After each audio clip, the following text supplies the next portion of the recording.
CIOUS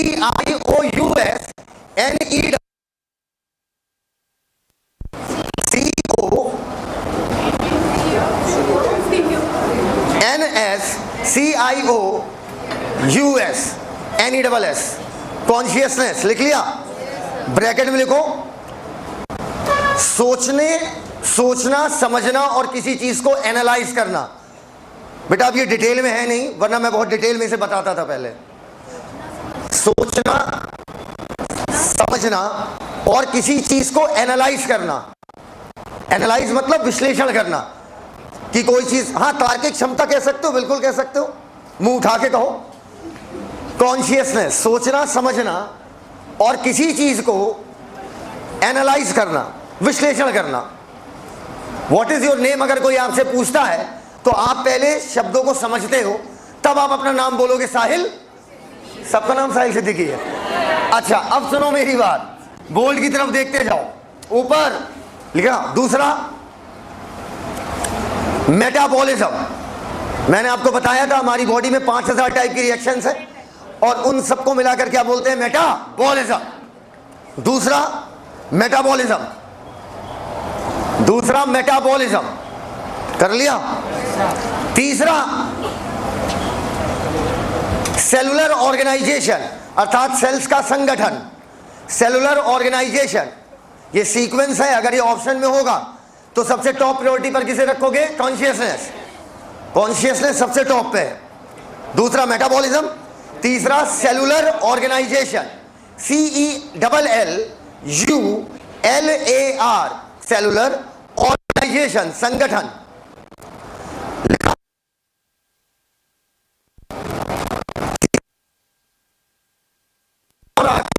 internal growth. Internal growth ये बताओ, अगर मैं मान लो बिटिया, अगर मान लो तुम गटर से निकली और तुम्हारे ऊपर यहां पर तुम्हारे सर पर लगभग 1 किलो मोहॉल है, तो ये बताओ अगर 1 किलो मोहॉल है तो आप क्या कहेंगी? आपकी ग्रोथ हो गई क्या? हमारी हाइट बढ़ गई क्या? अगर ऐसे हाइट बढ़ने लगी तब तो हो चुका बेटा। हाइट बढ़ाने के लिए आप लोग क्या करती हैं? आप लोग जूड़ा ऊपर बांधती हैं ताकि आपकी हाइट क्या लगे? ज्यादा। जितनी भी बौनी है वो यही करती हैं, समझना मेरी बात बेटा, ये अंदर की बात है, सिर्फ मुझे पता है। अब सुनो, अरे मेरी भी बहन है बेटा, अब मेरी बात सुनना। तो बेटा ये बताओ, जब तुम जूड़ा बांधी या मान लो तुमने अपने ऊपर 1 किलो मोहॉल रखा, तो जो 1 किलो मोहॉल रखा है, क्या उसे आप ग्रोथ कहोगी? क्या कहोगी कि आपने ग्रोथ कर ली है क्या? क्योंकि ये एक्सटर्नल है। आपकी ग्रोथ कहां से होती है? इंटरनल। तो इस वजह से चौथे नंबर पे क्या डाला? Internal growth. लिखो डिफाइनिंग कर, नोट बिटिया, चिल्लर, खुद ही बोल रही चिल्लर लायक है। नोट लिखिएगा। इंटरनल, रुको और अच्छा, डिफाइनिंग कैरेक्टर का मतलब है, बंद किया गया है। डिफाइनिंग कैरेक्टर का मतलब है, डिफाइनिंग कैरेक्टर का मतलब है कि ये कैरेक्टर सिर्फ लिविंग ऑर्गेनिज्म में होगा, कि ये कैरेक्टर सिर्फ लिविंग ऑर्गेनिज्म में होगा। डिफाइनिंग कैरेक्टर का मतलब है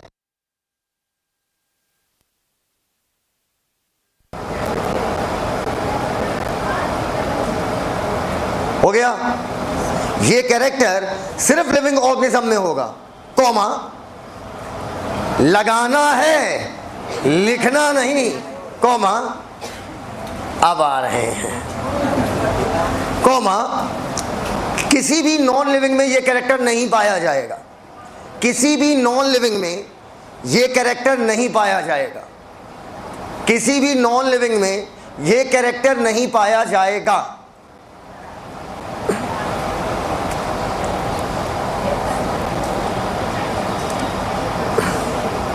कर लिया?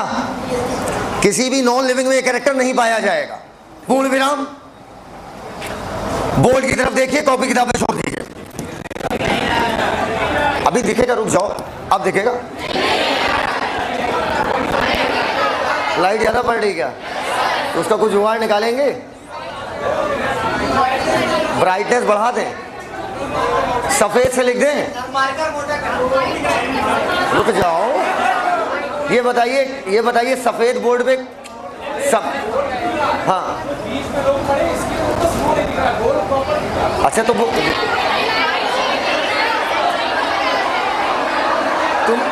तुम अपनी निगाहों से देखो, उनकी निगाहों से ना देखो। हाँ आओ, अब हमारी बात सुनो बेटा, सुनो मेरी बात सुनो। एक बात बताइएगा, बड़े आराम से सोचिएगा। अगर हम ऊपर, मैं इस समय जहां पर खड़ा हूं सिर्फ उतने एरिया की बात करूं तो उतने एरिया पे भी एक स्पीसीज है। पूछो कौन? मैं, होमो सैपियन। जितने एरिया पे मैं खड़ा हूं भाई, जितना भी एरिया है, ठीक है, मान लो मुझे ऑब्जर्व करना है, मुझे एक्सप्लोर करना है। सर एक्सप्लोर का मतलब मुझे चीजों को ढूंढना है, ठीक, क्या ढूंढना है? स्पीसीज ढूंढनी है। तो बेटा जहां से मैं शुरू करूंगा पहली स्पीसीज तो मैं खुद हो जाऊंगा, दैट इज होमो सैपियन। पक्का? ये बताओ हम सब एक स्पीसीज है? हम सब नंबर ऑफ इंडिविजुअल अलग अलग है, लेकिन हम सब की स्पीसीज क्या है? एक। और वो एक स्पीसीज क्या है? होमो सैपियन। तो जहां पर मैं, अब देखो इधर देखो, इधर जहां से मैं शुरू करूंगा वहां पर एक स्पीसीज है, होमो सैपियन। बेटा देखो मुझे पता है, मैं आपको एक बात बड़ी फैक्ट बता दे रहा हूं कि जब जीवन में मैंने पहली बार लिविंग वर्ड पढ़ा था, मुझे 17 बार पढ़ना पड़ गया था, क्योंकि मैं हर बार डंडी खींचता था।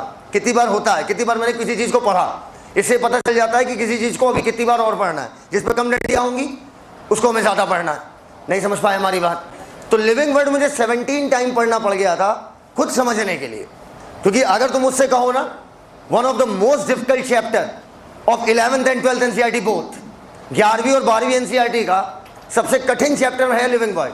और मैं हर चैप्टर को शुरू करने से पहले क्या बोलता हूं? ये चैप्टर बहुत आसान चैप्टर है। ये चैप्टर आसान बिल्कुल नहीं है। ये चैप्टर आसान इसलिए नहीं है क्योंकि एक तो आप इस चैप्टर को हल्के में ले लेते हो। पहला पॉइंट, आप कह रहे हो लिविंग वर्ड तो है छोटा सा चैप्टर, चौपतिया चैप्टर। ना बेटा, अभी आएगा जब आएगा ऑब्लिगेट कैटेगरीज, कैटेगरी और टैक्सॉन में डिफरेंस, फिर आप फंसोगे फ्लोरा, फाउना, मैनुअल, कैटलॉग। तो बेटा चैप्टर कोई भी हल्का नहीं होता। और इस चैप्टर की ग्रेविटी मैं बता रहा हूं, मैं पढ़ा रहा हूं वो अलग बात है, आपको समझ में आएगा, वो मेरा टैलेंट है। लेकिन लिविंग वर्ड जैसा चैप्टर बेटा हिला देगा, इसलिए आराम से सुनते जाओ, सीखते जाओ, नजाकत से सिखा दूंगा। अब सुनना मेरी बात, जहां पर मैं खड़ा हूं वहां पर एक स्पीसीज खड़ी है, और वो एक स्पीसीज कौन है? ह्यूमन। मान लो खड़ी हो बेटिया, जहां पर ये खड़ी है वहां पर कितनी स्पीसीज है? दो। एक होमो सैपियन ये खुद, और एक इनके पास मौजूद। बोलो बेटा इधर, और लड़कों को खड़ा कर दूंगा तो ना जाने कौन कौन सी स्पीसीज निकल के आएंगी। नहाया करो बेटा। तो अब सुनो, मान लो मैंने इतना एरिया लिया, इतना एरिया में मुझे एक स्पीसीज मिला। अगर मैं पूरा क्लासरूम ले लूं तो बेटा इस क्लासरूम में तो जानते हो बड़ा क्लास है, एसी की डट लगी हुई है, तो चूहे हो गए। अरे चूहा, छिपकली, कॉकरोच, मान लो ऐसे भी 4 और स्पीसीज मिल गई। तो अगर मान लो मैं पूरा काका देव देखूंगा तो कहीं सांड मिलेगा, कहीं भैंस मिलेगी, कहीं गाय मिलेगी, बोलो भैया, कहीं चींटी मिलेगी, कहीं कोई प्लांट मिलेगा, कहीं कोई फंजाई मिलेगा, कहीं कोई, बस बस बस बस। तो बेटा तरह तरह की चीजें मिलेंगी। बोलो हाँ या ना। ये बताओ क्या आपको ऐसा नहीं लग रहा कि जैसे जैसे हम एरिया बढ़ाते जाएंगे, अब काका देव से कानपुर पे आ जाओ, काका देव से कानपुर पे, जब आप काका देव से कानपुर पे आओगे तो स्पीसीज और मिलेंगी। पूरा यूपी लोगे तो और, बोलो दुखियारिन। हाँ अगला, अगर मैं पूरा हिंदुस्तान ले लूंगा तो और मिलेगी, बोलो भैया। एशिया ले लूंगा तो और मिलेगी। मतलब जैसे जैसे आप एरिया बढ़ाओगे आपको नंबर ऑफ स्पीसीज क्या मिलेंगी? बोलते ही नहीं हो यार, एकदम क्लियर है बेटा। एक साइंटिस्ट थे, नाम था उनका रॉबर्ट मे। रॉबर्ट मे ने कहा था, रॉबर्ट मई, हाँ इस बार नीट हुआ था 7 मई को ना, उन्होंने कहा था 7 मिलियन स्पीसीज धरती पर है। 7 मिलियन स्पीसीज, 7 मिलियन का मतलब होता है 70 लाख। 7 मिलियन मतलब 70 लाख स्पीसीज धरती पर है, और 70 लाख में आपने खोजा है मात्र 17 से 18। अगर हम परसेंटेज निकालें तो 70 लाख में अगर आपने 17 से 18 लाख खोजी है तो परसेंटेज लगभग आएगा 22। ये मत समझ लेना मेरी मैथ बहुत अच्छी है, ये बायोडाइवर्सिटी में लिखा हुआ है और मुझे रटा हुआ है, ठीक है, और 10 साल से मैं यही काम कर रहा हूं।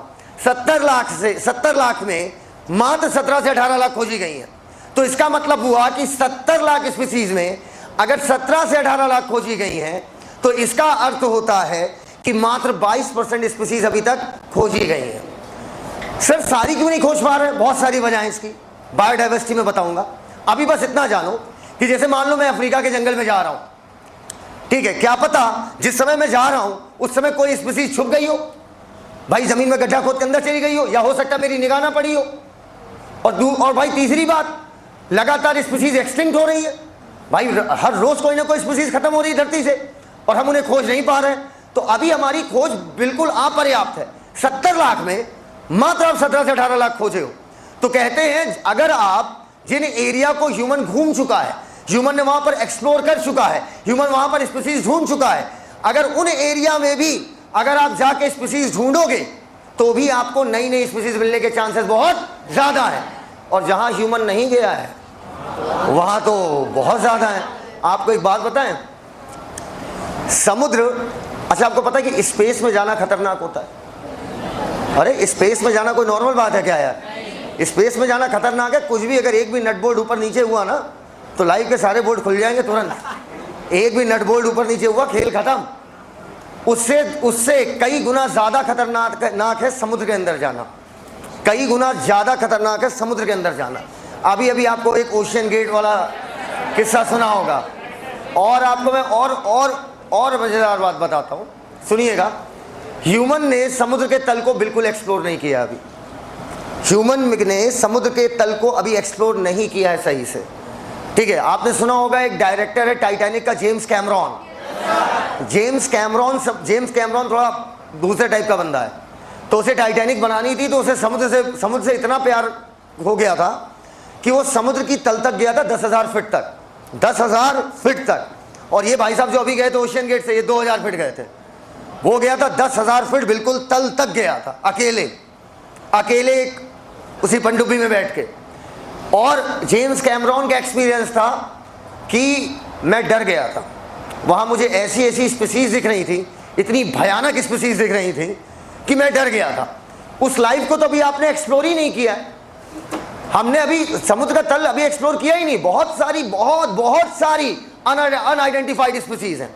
अफ्रीका में ऐसे घने जंगल हैं कि अभी ह्यूमन अंदर नहीं घुस पाया है, अभी ह्यूमन अंदर घुस ही नहीं पाया है। और बहुत सारी जगह पर गवर्नमेंट क्या करती है, बैंड कर देती है, उस जंगल में आप जा ही नहीं सकते हो, और जब जाओगे नहीं तो स्पीसीज कहां से खोजोगे? जैसे हमारे यहाँ नॉर्थ सेंटिलीज आइलैंड बैंड, एक हमारे हिंदुस्तान का ही एक टुकड़ा है, उसका नाम है नॉर्थ सेंटिलीज आइलैंड। तो नॉर्थ सेंटिलीज आइलैंड में आप नहीं जा सकते हो, क्योंकि वहां पर लगभग 300 से 400 लोग रहते हैं। समझना मेरी बात, मोबाइल फोन तो दूर की बात है, उन्हें अभी तक आंख का भी पता नहीं है कि फायर नाम की कोई चीज होती है। रिसेंटली अभी पता चला है उन्हें फायर की आग नाम की भी कोई चीज होती, बिजली गिरी थी तो आग जली, ठीक है। अब वो आग उसे बुझने नहीं देते, वो उसी से और आग जलाते रहते। नहीं समझ पाए हमारी बात? तो सोचो भी वो कितने पिछड़े हैं। असल में हुआ क्या था, अफ्रीका का ही टुकड़ा टूट के अलग हुआ, और वो जितने लोग उस पे थे वो उसी पे रह गए, और वो टुकड़ा अलग हो गया और समुद्र के बिल्कुल बीचों बीच जाकर रुक गया और बन गया नॉर्थ सेंटिलीज आइलैंड। तो वहां पर अगर आप जाओगे तो वो लोग भाला फेंक के आपको मारते हैं, हाँ जिंदा मार देंगे, और जिंदा ही मारेंगे, मरे को क्या मारेंगे, सोचने वाली बात है। तो वो लोग जिंदा मार देते हैं। तो मेरी बात समझना मैं क्या कह रहा हूं। तो गवर्नमेंट ऑफ इंडिया फिर एक बार क्या किया, एक लोग गए वहां पर एक जोड़े को उठा लाए और उनके बच्चों को, ठीक है, पति पत्नी और वो मतलब उनके बच्चे। अब क्या हुआ, जब वो लेकर आए तो बीच रास्ते में ही पति पत्नी की डेथ हो गई। पूछो किस चीज से? जुकाम से, मात्र जुकाम से। कॉमन कोल्ड, मतलब वर्ल्ड के आगे ही सारा कॉमन लगा हुआ है, जो बिल्कुल आम है। मतलब जुकाम से किसकी मौत होती भाई? वो छींकते छींकते मर गए, क्योंकि उस आइलैंड तक अभी वो पैथोजन पहुंचा ही नहीं है। तो वो हमारी दुनिया में नहीं रह सकते हैं, समझना मेरी बात, वो हमारी दुनिया में नहीं रह सकते। तो उनके बच्चों पर दया करके उन्हें छोड़ दिया गया, समझना। फिर गवर्नमेंट ऑफ इंडिया ने कहा कि अगर कोई भी बंदा वहां जाएगा, सीधी बात है वहां बीमारियां फैलाएगा, और वो ट्राइब के सिर्फ 300-400 लोग बाकी है, तो नॉर्थ सेंट्रलीज आइलैंड पे जाना क्या हो गया, बैन। समझना मेरी बात। अब बताओ, नॉर्थ सेंट्रलीज आइलैंड जब हम गए नहीं तो वहां पर मौजूद स्पीसीज का भी हमें पता नहीं। बोलो यार, अभी हमें उनका रहन सहन नहीं पता, उनकी भाषा ही नहीं समझ में आती, क्या बोल रहे हैं, चिंगपुंग चिंगपुंग। हाँ, तो अब मैं एक लाइन बोलूंगा, जो एरिया ह्यूमन ने एक्सप्लोर नहीं किया है वहां ज्यादा स्पीसीज मिलने की संभावना है, या जो एक्सप्लोर किया है जहां नहीं किया है? नहीं, संभावना तो दोनों जगह पे है, लेकिन जहां नहीं किया है वहां पर मिलने की संभावना ज्यादा है। एकदम क्लियर है बेटा? आओ अब बेटा एनसीईआरटी ओपन करो। बेटा एक अंग्रेजी का वर्ड और सीख लो, फिर ओपन करो। बोलो डाइवर्सिटी। डाइवर्सिटी का मतलब होता है विविधता। डाइवर्सिटी शब्द कहीं भी आ जाए, डाइवर्सिटी का मतलब होता है विविधता। सर विविधता का मतलब क्या होता है? वैरायटी। सर वैरायटी का मतलब क्या होता है? कोई चीज कितने प्रकार की है। एग्जाम्पल, जब आप लोग साड़ी खरीदने जाती हैं, ईमानदारी से बताइएगा, हाँ हाँ, पैसा ही नहीं है इधर। जब देखो लड़कों का तो सही रहता भैया, ठीक है भैया शर्ट दे दो, भैया किसका कलर वलर नहीं, सस्ता चाहिए बात चाहे जो दे दो, कलर गया भाव में।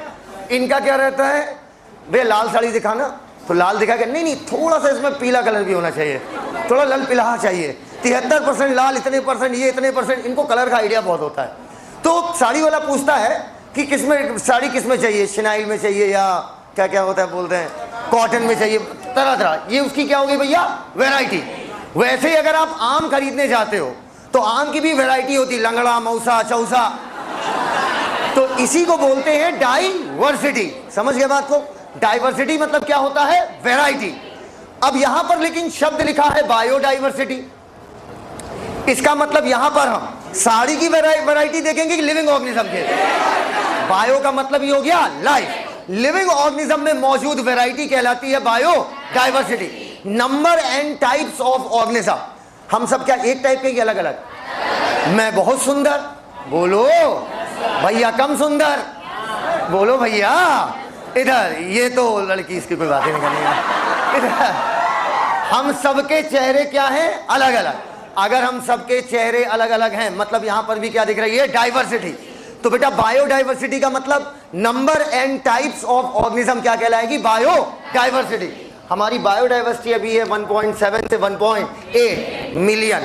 1 मिलियन में 10 लाख, 1 मिलियन में, अरे पागल हो गई हो क्या, 1 मिलियन में 10 लाख। तो बेटा 1.7 मिलियन में 17 लाख और 1.8 मिलियन में 18 लाख। एनसीईआरटी रीड करिए, over and out. Diversity in the living world. If you look around, अगर तुम अपने चारों ओर देखते हो, you will see large variety of living organism. जहां हिंदी ना पता हो गोला करके मतलब ऊपर लिख लेना। Beat potted plant. अब देखो क्या बकवास है कि चाहे तुम्हारे घर में गमले में लगा हुआ प्लांट हो, चाहे इंसेक्ट हो, चाहे बर्ड हो, चाहे फाइशेस हो, चाहे आपका पेट हो। अब एक नया पेट लाया हूं, किट्टी, बिल्ली है, बिल्ली मेरी। हाँ अगला, या कोई भी एनिमल या प्लांट हो। देयर आर ऑल्सो, देखो ये इन लाइनों से सवाल नहीं बनता, but this line will give you confidence कि आपने पूरी एनसीईआरटी कवर करी है। राइट राइट, हाँ यस सर के आगे अंग्रेजी नहीं है बोल पाओगी। There are also several organism, बहुत सारे ऑर्गेनिज्म हैं that you can not see with your naked eye. किसकी बात कर रहा है, माइक्रो ऑर्गेनिज्म। बट ऑल्सो, लेकिन ये भी आपके चारों तरफ हैं, they are all around you. Underline, if you increase the area that you make observation in, जिसको आप ऑब्जर्व कर रहे हो, the range and variety of organism, जो आप देखते हो वो क्या होगा बेटा, बढ़ जाएगा। बोलो यार, सिर्फ वैरायटी मिलेगी कि मात्रा में भी अलग अलग होंगे? मात्रा में कहीं ज्यादा कहीं कम। अगला, ऑब्वियसली मतलब बिना किसी शक के, if you were to visit a dense forest, अगर आप एक घने जंगल में जाते हैं, यू वुड प्रोबेबली सी, आप लगभग वहां पाएंगे कि बहुत तरह तरह के, बहुत अलग अलग काइंड के, बहुत अलग अलग संख्या में, मतलब ढेर सारी संख्या में, ग्रेटर नंबर में आपको वहां पर मिलेंगे living organism. Each different kind of plant, प्रत्येक अलग अलग प्रकार का प्लांट, प्रत्येक अलग अलग प्रकार का एनिमल। ये बताओ, मैं और शेर एक स्पीसीज है कि अलग अलग? अलग अलग एक स्पीसीज है ना, लेकिन तुम अलग हो। बोलो बेटा, अरे ये भैया ये मजाक था, है ना? नहीं, कोई बड़ी बात नहीं। कह देंगे सर तो शेर को हमने पैंथेरा लियो क्यों कहा, उसको ये हमें होमो सैपियन कहना चाहिए, ये मजाक था, हम और शेर अलग अलग स्पीसीज हैं। अरे यार, each different kind of plant animal, ये रिप्रेजेंट करता है एक स्पीसीज को।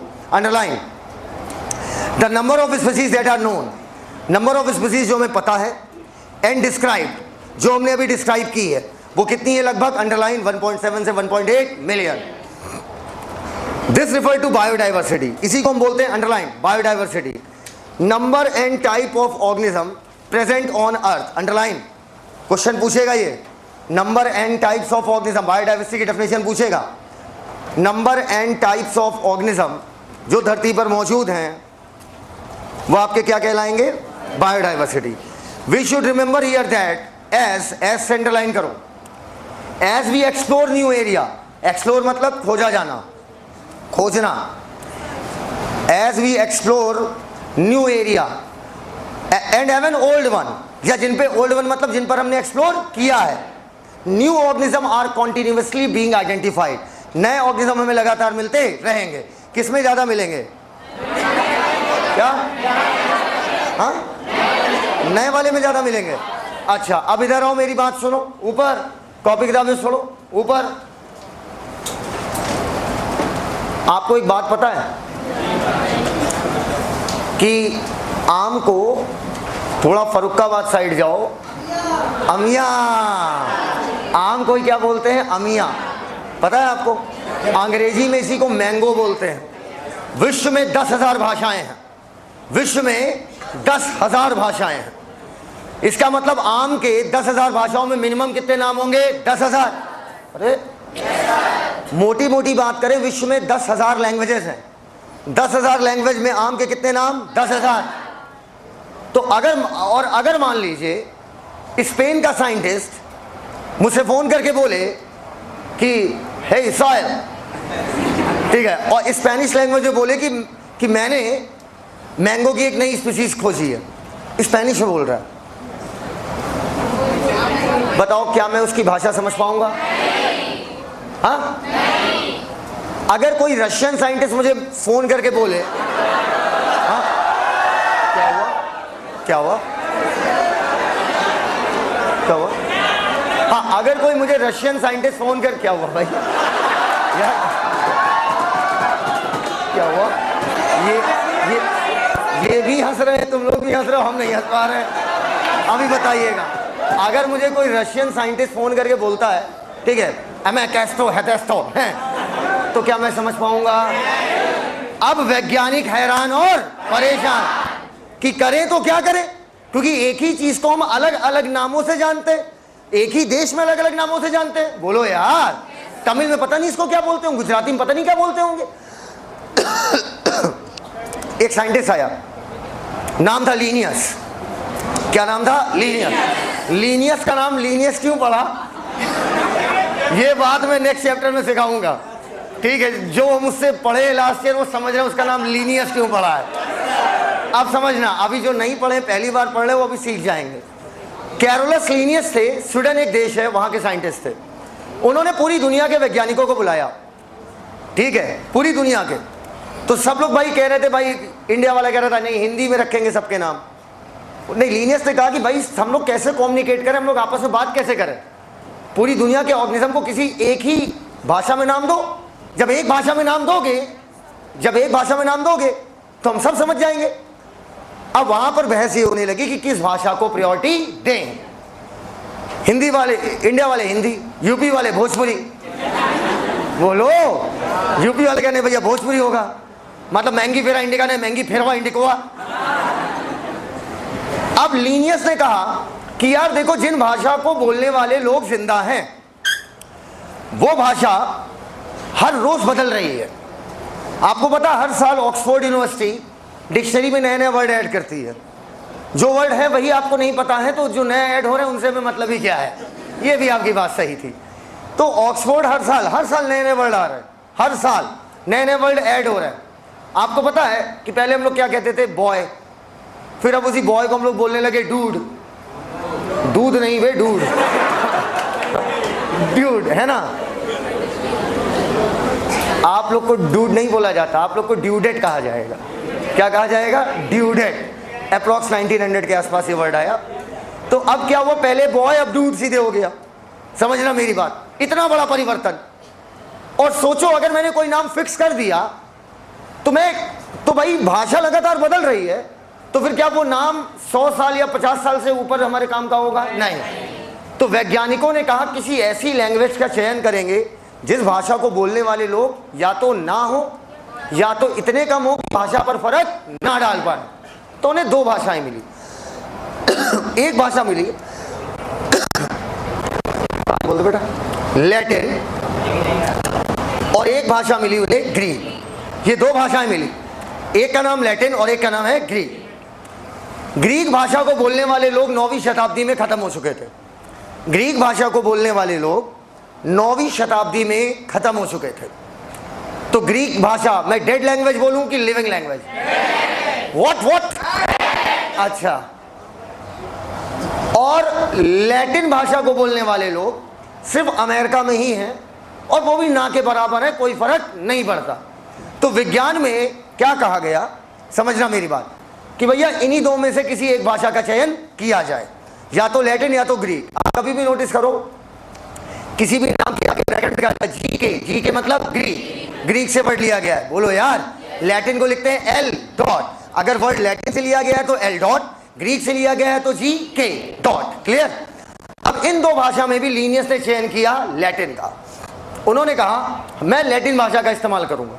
अब आपके मन में सवाल बन रहा होगा कि सर लैटिन और ग्रीक में ग्रीक ज़्यादा बेटर लग रही है, क्योंकि इसको बोलने वाले तो है ही नहीं। जब इसको बोलने वाले है ही नहीं तो इससे बेस्ट लैंग्वेज क्या होगी? इसके तो बोलने वाले थोड़े मोड़े हैं, कहीं पगला गए, जनसंख्या बढ़ा दिए। अरे और क्या, सीधी सी बात है भाई, सब माहौल की बातें हैं। तो और जनसंख्या बढ़ गई भाई साहब, और अगर जनसंख्या बढ़ गई तो सीधी सी बात है भाषा डिस्टर्ब हो जाएगी। तो लीनियस ने लैटिन क्यों चुना? क्योंकि लीनियस के टाइम पे जितने भी स्कॉलर्स थे, स्कॉलर्स मतलब विद्वान, वो सब लैटिन भाषा का ही यूज करते थे।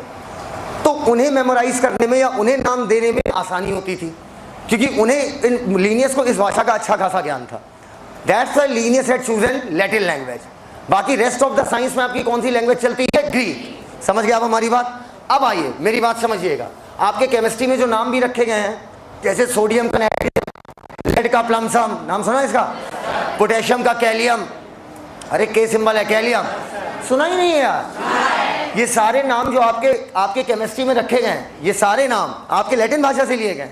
हाँ, सोडियम का पुराना नाम नाइट्रियम था और उसी से सिंबल आया Na। कैलियम के पोटेशियम का नाम था KALIUM, इसलिए पोटेशियम का सिंबल क्या हो गया? K। तो अल्टीमेटली लैटिन भाषा का चयन हुआ किसी का भी नाम देने के लिए, कि विश्व का कोई भी ऑर्गेनिज्म होगा उसका नाम किस में रखा जाएगा? लैटिन भाषा में, और वो उसी भाषा से पूरे विश्व में जाना जाएगा। अब आज अगर स्पेन का बंदा मेरे को फ़ोन करता है और कहता है कि मैंने मैंगीफेरा इंडिका की एक सब स्पीसीज खोजी, तो मैं उसे तुरंत समझ जाऊंगा वो बात किसी कर रहा है? आम की। बोलो यार, वो हम समझ जाएंगे आम की। लेकिन अगर वो स्पेनिश में बोलता तो क्या हो पाता? नहीं। आज लैटिन भाषा से हर ऑर्गेनिज्म को एक नाम देने से सबसे बड़ा लाभ हुआ कि हम तुरंत पकड़ लेंगे कि किस ऑर्गेनिज्म की बात हो रही है। किसी भी ऑर्गेनिज्म को, किसी भी स्पीसीज को नाम देना कहलाता है नॉमेनक्लेचर। क्या कहलाता है? नॉमेनक्लेचर। एनसीईआरटी रीड कीजिए। एज स्टेटेड अर्लियर, जैसे कि पहले आपने ऊपर वाले पैराग्राफ में पढ़ा, there are millions of plant and animal in the world. Millions of plant and millions of animals हैं। We know the plant and animal in our own area by their local name. हम तो भाई local name से जानते हैं। गुलाब का plant, बोलो यार, कमल का प्लांट, गुलदाउदी का प्लांट, है ना, हम लोकल नेम से जानते हैं। दीज लोकल नेम, ये local name would vary, vary मतलब चेंज होना, वेरी मतलब चेंज होना, these local name would vary, वो चेंज होते रहेंगे from place to place even within a country, यहां तक कि एक ही देश के अंदर। Probably you would recognise the confusion, शायद अब आप रिकॉग्नाइज मतलब पहचानना, अब आप कंफ्यूजन समझ गए कि यहां पर क्या हो रही है। दैट वुड बी क्रिएटेड, जो क्रिएट होगी अगर हमने कोई रास्ता नहीं निकाला एक दूसरे से बात करने का। कि किस तरीके की बातें होंगी? साइंटिफिक बातें करने का, है ना। हाँ, टू रिफर, ताकि हम समझा पाए कि किस ऑर्गेनिज्म को हम रिफर कर रहे हैं, वी आर टॉकिंग अबाउट।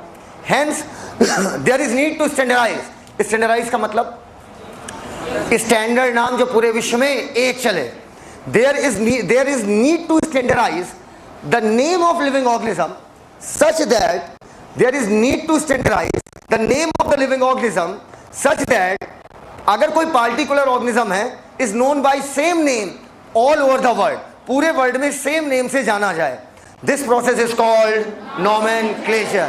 बोलो बेटा, ऊपर ऊपर। ये बताओ, मुझे पहचानो, मैं हूं कौन? डॉन नहीं, होमो सैपियन। समझना मेरी बात, मैं हूं होमो सैपियन। तुमने मुझे पहले आइडेंटिफाई किया, उसके बाद तुमने मेरा नाम दिया ना। तुमने मुझे कैनिस फैमिलियरिस तो नहीं पहचाना, या तो पैंथेरा लियो बोल देना या तो होमो सैपियन। अब सुनो हमारी बात, फेलिस डोमेस्टिका, बिल्ली हूं साले में, बिलार। सुनो, सबसे पहले आपने तुरंत मेरा नाम दे दिया कि पहले मुझे पहचाना?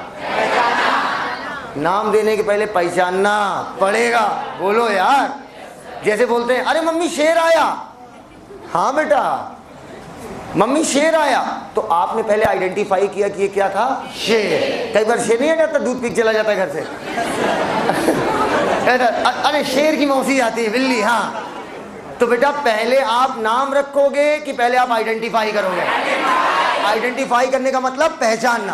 बोलो, आप नॉर्मली भी सोचो, मान लीजिए इधर, मान लीजिए अगर हाउ मच आ जाएं, ठीक, इधर, तो आप पहले उन्हें पहचानेंगे। आप समझ जाएंगे, गोरी चमड़ी, बोलो, लंबे से, हैंडसम से, बोलो, आप पहचान जाएंगे। ऐसे ऐसे उछल के चलेंगे, ऐसे ऐसे, है ना। तो आप पहचान जाएंगे, पहले आप आइडेंटिफाई करेंगे, तब आप बोलेंगे उनका नाम, वन एंड ओनली, तब आप उनका नाम बोलेंगे। बोलो भैया, अब पहले identify then nomenclature. Hence there is need. आज पता कैसी वाली फीलिंग आ रही है?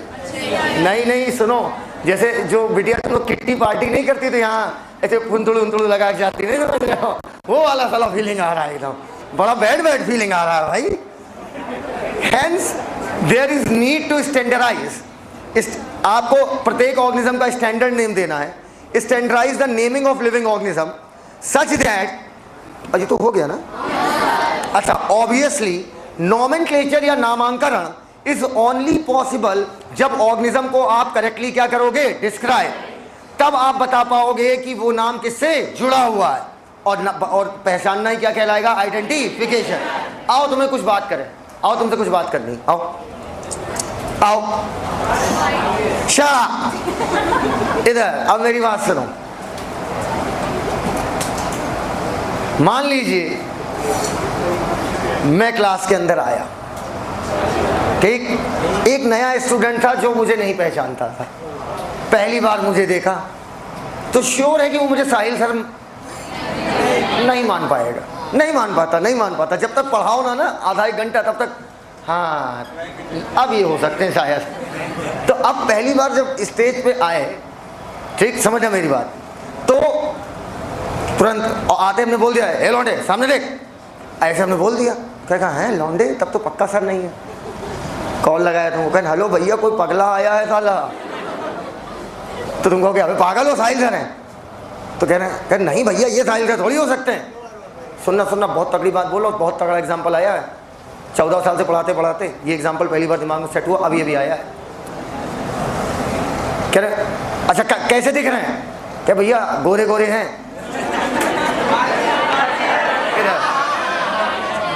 बिटिया बोल दो, जो नहीं बोला उसका नीट में 10 नंबर कम हो, मेरी फुल दुआ है। अब कहा कि यहाँ बहुत गोरे हैं, हाँ बोल दो एल्बाइनो हैं। आप सुनो हमारी बात, कहेंगी भैया गोरे गोरे हैं, कहें बेटा नहीं नहीं गोरे होंगे नहीं, वो बोल रहे होंगे मुझे गोरा बोलो। हेलो और लक्षण बोलो। कह रहे भैया हाइट ठीक ठीक है, अच्छा क्या लोअर हवाई चप्पल में है, क्या पक्का डन बेटा वही है। सबसे पहले लक्षण बनाने पड़ेंगे। जब तक वो लक्षण नहीं बताएगा तो तुम बता पाओगे कि ये साहिल सर है कि नहीं है। तो सबसे पहला काम कैरेक्टराइजेशन, मैं बोल दूंगा अभी यार, बस एक दिन की बात है। कैरेक्टराइजेशन, लक्षणों को बताना कि भैया ये लक्षण है। लक्षण जैसे बताया तुम तुरंत आइडेंटिफाई कर लिए। पहले तुम सुन रहे थे हाँ हाँ हाँ गोरे हैं ठीक है, हवाई चप्पल, तुम्हारा दिमाग तुरंत आइडेंटिफाई कर लिया सारे लक्षणों को। हाँ कि सारे खुराफाती लक्षण एक ही व्यक्ति के हो सकते हैं। कबीर सिंह, अरे लात देंगे लात। देखो topper of the college, topper of the, वहां तक तो सही है, उसके बाद की बातें नहीं मानी जाएंगी।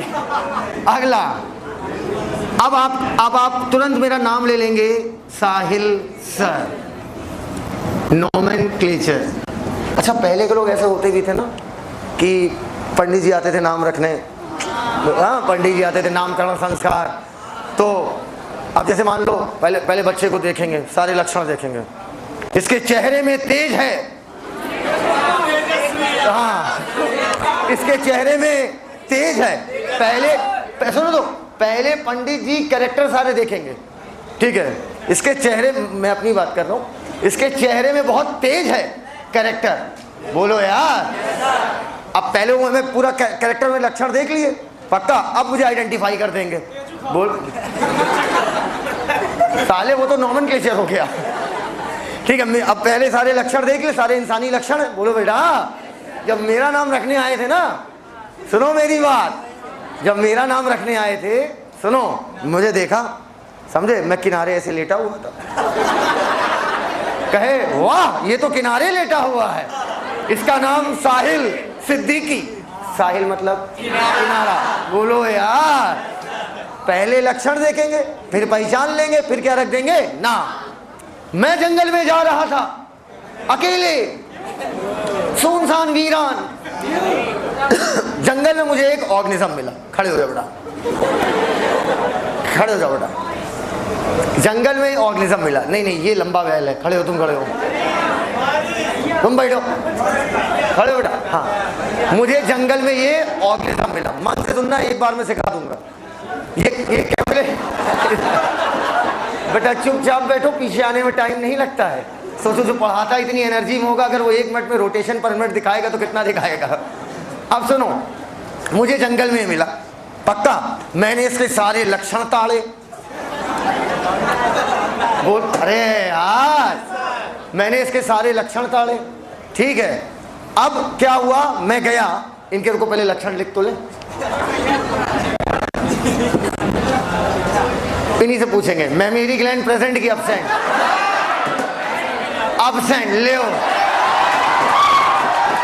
अबे memory gland present, non functional, memory gland present but non functional.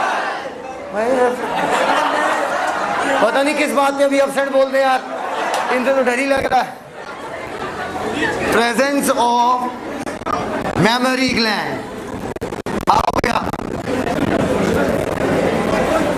पीछे घूमो, घूमो ना, पीछे घूमो। रीढ़ की हड्डी है, रीढ़ की हड्डी देखनी थी।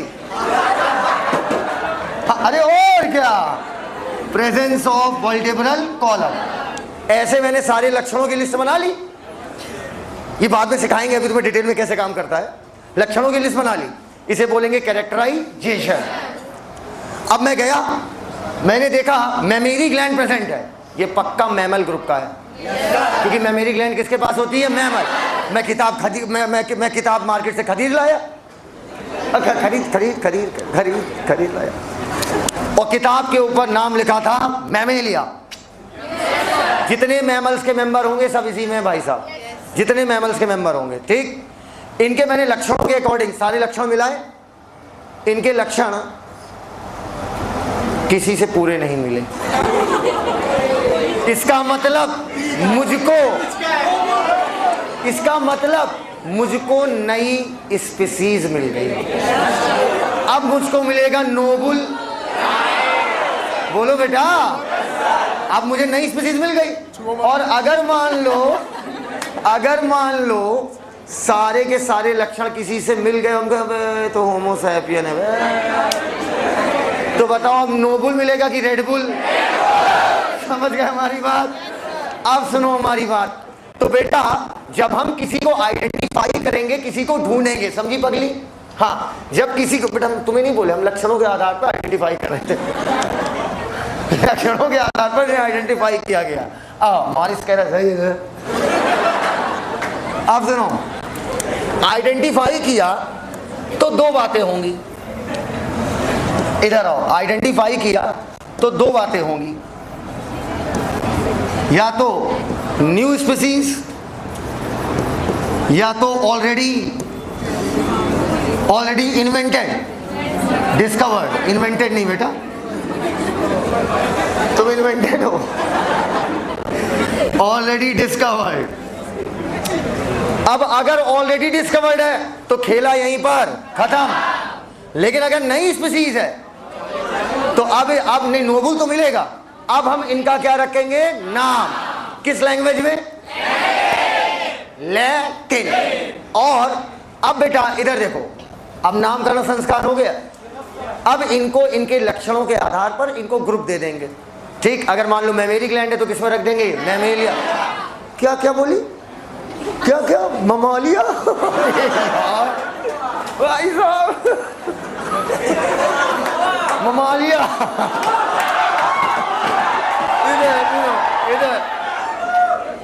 इधर अब मेरी बात सुनना, अगर मेमोरी ग्लैंड मिली तो रखेंगे हम लोग ममालिया में, अगर सोमैटिक सेल मिली तो सोमालिया में। अब सुनो, तो बेटा रीढ़ की हड्डी मिली तो इनको वर्टिब्रेटा में रख देंगे। बोलो यार, इनके लक्षणों के आधार पर मैं इनको अलग अलग बायोलॉजिकल ग्रुप दे दूंगा। बोलो भैया, इसी को बोलते हैं क्लासिफिकेशन, वर्गीकरण। वर्गीकरण यार भाई, इस क्लास में अलग अलग लेवल के अंग्रेज हैं, अंग्रेज। आओ अब मेरी बात सुनो, बड़ी सुंदर बात। लीनियस ने बहुत सारे रूल्स बनाए, एनिमल्स के नाम देने के और प्लांट्स के नाम देने के, ठीक है, बहुत सारे रूल। जो सेट ऑफ रूल्स है, जितने भी रूल्स बने हैं नाम रखने के, उन रूल्स में 5 पॉइंट जो मोस्ट इंपॉर्टेंट है वही आपको पढ़ना है।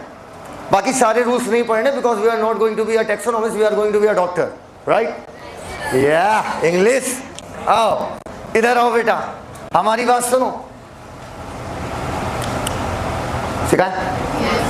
सिखाएं कि पढ़ाएं? आओ। Which colour?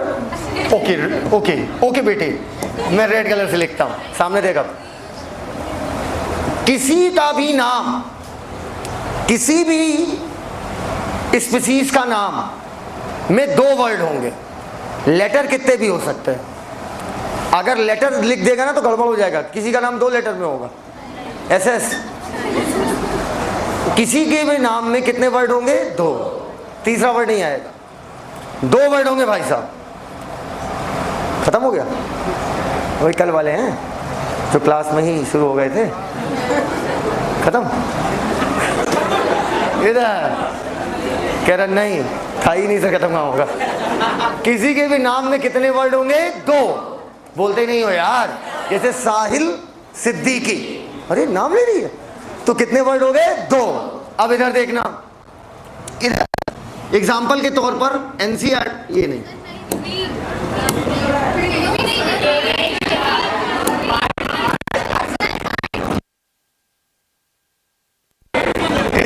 अरे गंजेड़ी,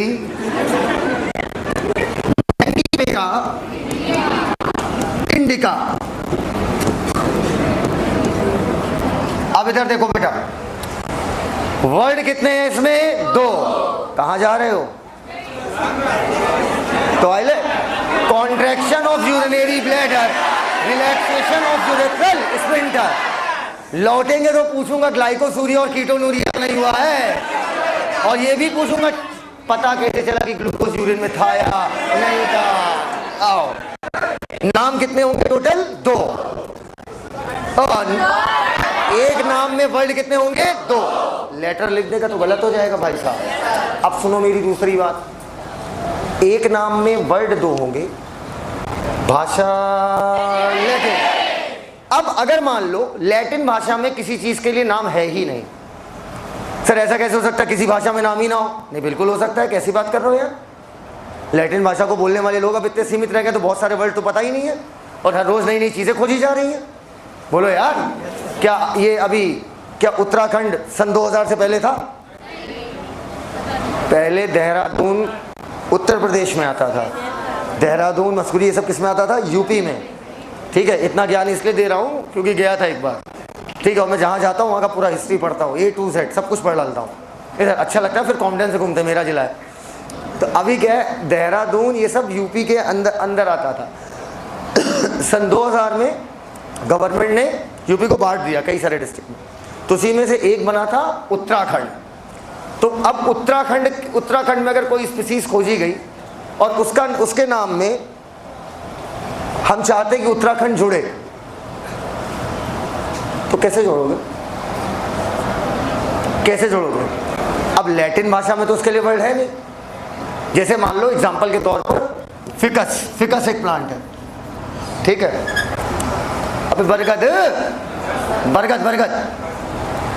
बरगद का प्लांट बंगाल में बहुत पाया गया, उसके नाम में बंगाल जोड़ना था, और लैटिन भाषा में बंगाल को लेकर कोई वर्ड है ही नहीं। तो अब हम क्या करेंगे, इसे लैटिनाइज्ड कर देंगे। सर ये लैटिनाइज्ड करने का क्या मतलब हुआ? अब भाई लैटिन में तो नाम है नहीं, तो किया क्या जाए? तो हम उसे ऐसा दिखाएंगे कि मानो उसमें लैटिन की झलक दिख जाए। सर झलक दिखने का मतलब तुम ऐसे समझ पाओगे, मान लो अगर कैरोलस लीनियस ने, स्वीडन के थे जो, इन्होंने भोजपुरी भाषा को लिया होता और भोजपुरी में किसी चीज को लेकर वर्ड नहीं है, तो हम उसे क्या करेंगे? भोजपुराइज।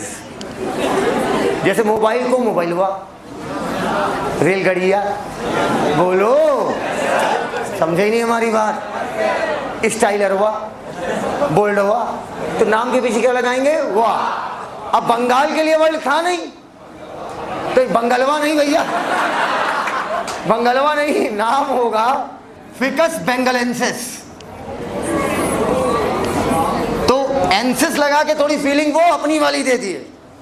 एंसिस का मतलब लैटिन भाषा में होता है of, ficus of Bengal, Bengal का। रुक जाओ बेटा, एक मिनट रुको, इधर आओ। ये बताओ मुझे, ग्लूकोज था?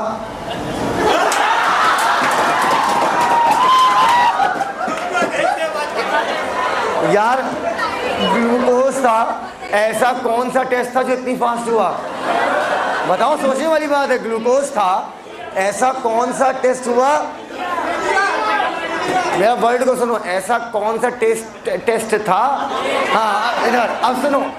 तो बेटा जब चुप है मोटे, सुनो मैं क्या कह रहा हूँ, मोटे के नाम रखेंगे हम लोग फिकस मोटासिस। अब सुनो मेरी बात, तो नाम लैटिन भाषा में होगा, अगर नाम के लिए कोई वर्ड नहीं होगा तो क्या कर देंगे? लैटिनाइज बोलेगी। अच्छा, पहला वर्ड जो होगा उसको हम जीनस बोलेंगे। अब जीनस क्या है बहन, ये शाम को सिखाएंगे। दूसरा वर्ड जो है बहन, उसको हम स्पीसीज बोलेंगे। चाहो तो स्पीसीज बोल दो, चाहो तो स्पेसिफिक एपिथेट बोल दो, एक ही बात है। चाहो तो स्पीसीज बोल दो या स्पेसिफिक एपिथेट बोल दो, एक ही बात है। पक्का? ऊपर 2 तरीके के सवाल आएंगे एग्जाम में, मैं फिर कह रहा हूं, लिविंग वर्ड मक्खन की तरह सिखा देंगे एकदम। लेकिन आपको मेरी बातें सारी सुननी है, सिर्फ सुननी है, दिमाग नहीं लगाना, क्योंकि अपन बहुत बेस से जाते हैं, तो दिमाग लगाने की जरूरत है क्या? बोलो भैया। अब मेरी बात सुनना, पहला वर्ड जीनस, दूसरा वर्ड स्पीसीज। एग्जाम में मुझसे क्वेश्चन पूछता है मैंगो की स्पीसीज का जूलॉजिकल नेम बताइए, तो आप नहीं बता पाओगे, क्योंकि जूलॉजिकल नहीं, मैंगो का बोटेनिकल नेम होगा। तो पहले स्टेटमेंट में इसका ध्यान रखना कि बेटा जूलॉजिकल और बोटेनिकल, साइंटिफिक नेम सबसे सरल हो गया, अब उसमें भी जूलॉजिकल होगा जूलॉजी वालों का, और बोटेनिकल होगा प्लांट्स वालों का। बोलो यार। तो स्टेटमेंट में इस चीज का खासा ध्यान रखेंगे, जूलॉजिकल और बोटेनिकल में आपको फंसाना दे। अब जब बोल रहा हूं तो ध्यान रखना। फिर मैं दूसरा क्वेश्चन ला रहा हूं, मैंगो की स्पीसीज का बोटेनिकल नेम बताइए। आप पूरा नाम बताओगे, मैंगीफेरा इंडिका, ये पूरा नाम है। ओए टकले, बात मत कर, चबा रहा है, गुटखा खा रहा है, हाँ? क्या इमली खा है? अरे बाप रे बाप, बहुत बहुत बधाई हो। अरे बधाई हो कि आप एक अच्छा स्वाद ले रहे हैं। ए यार, सांड ऐसे हो और खा भी रहे हो। अब सुनो, हमारी बात सुनो, बात सुनो। कहते हैं अगला क्वेश्चन है, मैंगीफेरा इंडिका में स्पीसीज क्या है? इंडिका। तुम दोनों सवाल को नहीं सुने, तीनों सवाल पे आते थे, तीनों फंसाऊ सवाल थे। पहला सवाल था मैंगीफेरा इंडिका का जूलॉजिकल नेम बताओ, तो जूलॉजिकल नहीं बोटेनिकल होगा। समझ गए चोर? मैंगीफेरा इंडिका का, इंडिका में स्पीसीज क्या है? इंडिका। तीसरा क्वेश्चन है, पहला क्वेश्चन मैंगीफेरा इंडिका का जूलॉजिकल नेम, तो आप पकड़ लिए जूलॉजिकल गलत हो गया, बोटेनिकल होगा। दूसरा क्वेश्चन है मैंगो की स्पीसीज का बोटेनिकल नेम, तो आप पूरा बताओगे मैंगीफेरा इंडिका। लेकिन अब मुझसे पूछ रहा है मैंगीफेरा इंडिका में स्पीसीज क्या हुआ? इंडिका। क्या आप क्वेश्चन समझ पाए? मुझे लगता है अपन को इसे लिखना चाहिए, नहीं? लिखिए, लिखो, in Mangifera indica species is denoted by, species is denoted by, in Mangifera indica species is denoted by dash, answer indica. तो लिखियो। दूसरा बोले, the botanical name of, the botanical name will be, नहीं, the botanical name of species of mango will be, species of mango will be, the botanical name of species of mango will be dash, Mangifera indica, Mangifera indica, Mangifera indica।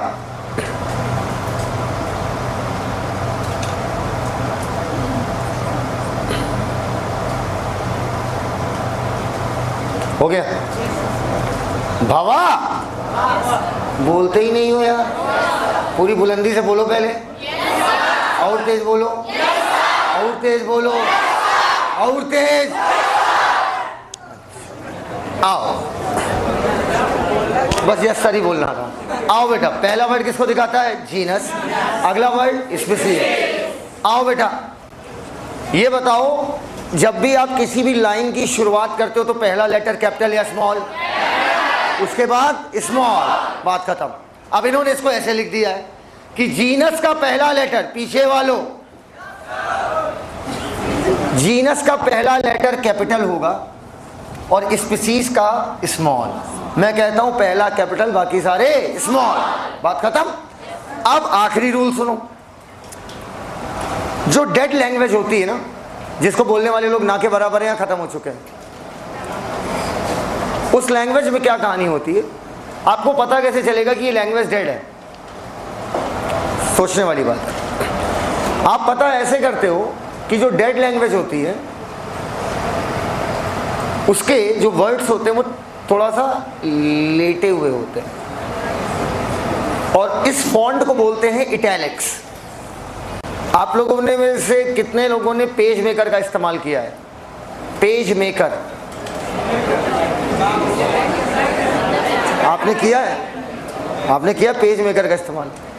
Page maker वो नहीं जो page maker पहले आता था, page maker software का नाम है। नहीं किया ना? किया है? अच्छा। कोरल का कितने लोगों ने काम किया है? बेटा ये बताना जरूरी है, वरना आप गलत कर दोगे एग्जाम में। कोरल क्या है? ये जितनी भी तुम्हारी बुकलेट्स बनती हैं सब कोरल पे ही बनती हैं। वर्ड में जितनी भी फोल्डिंग, पेंटिंग सब कुछ बनती है सब कोरल। कोरल वर्ड का जाना माना सॉफ्टवेयर है, ठीक है? मैं भी यूज़ वही करता हूँ। वर्ड पे तो काम किया होगा, MS वर्ड पर, है ना? वही एक बार जब प्रोजेक्ट बना रहे थे, है ना, और बड़ा मज़ा आया था।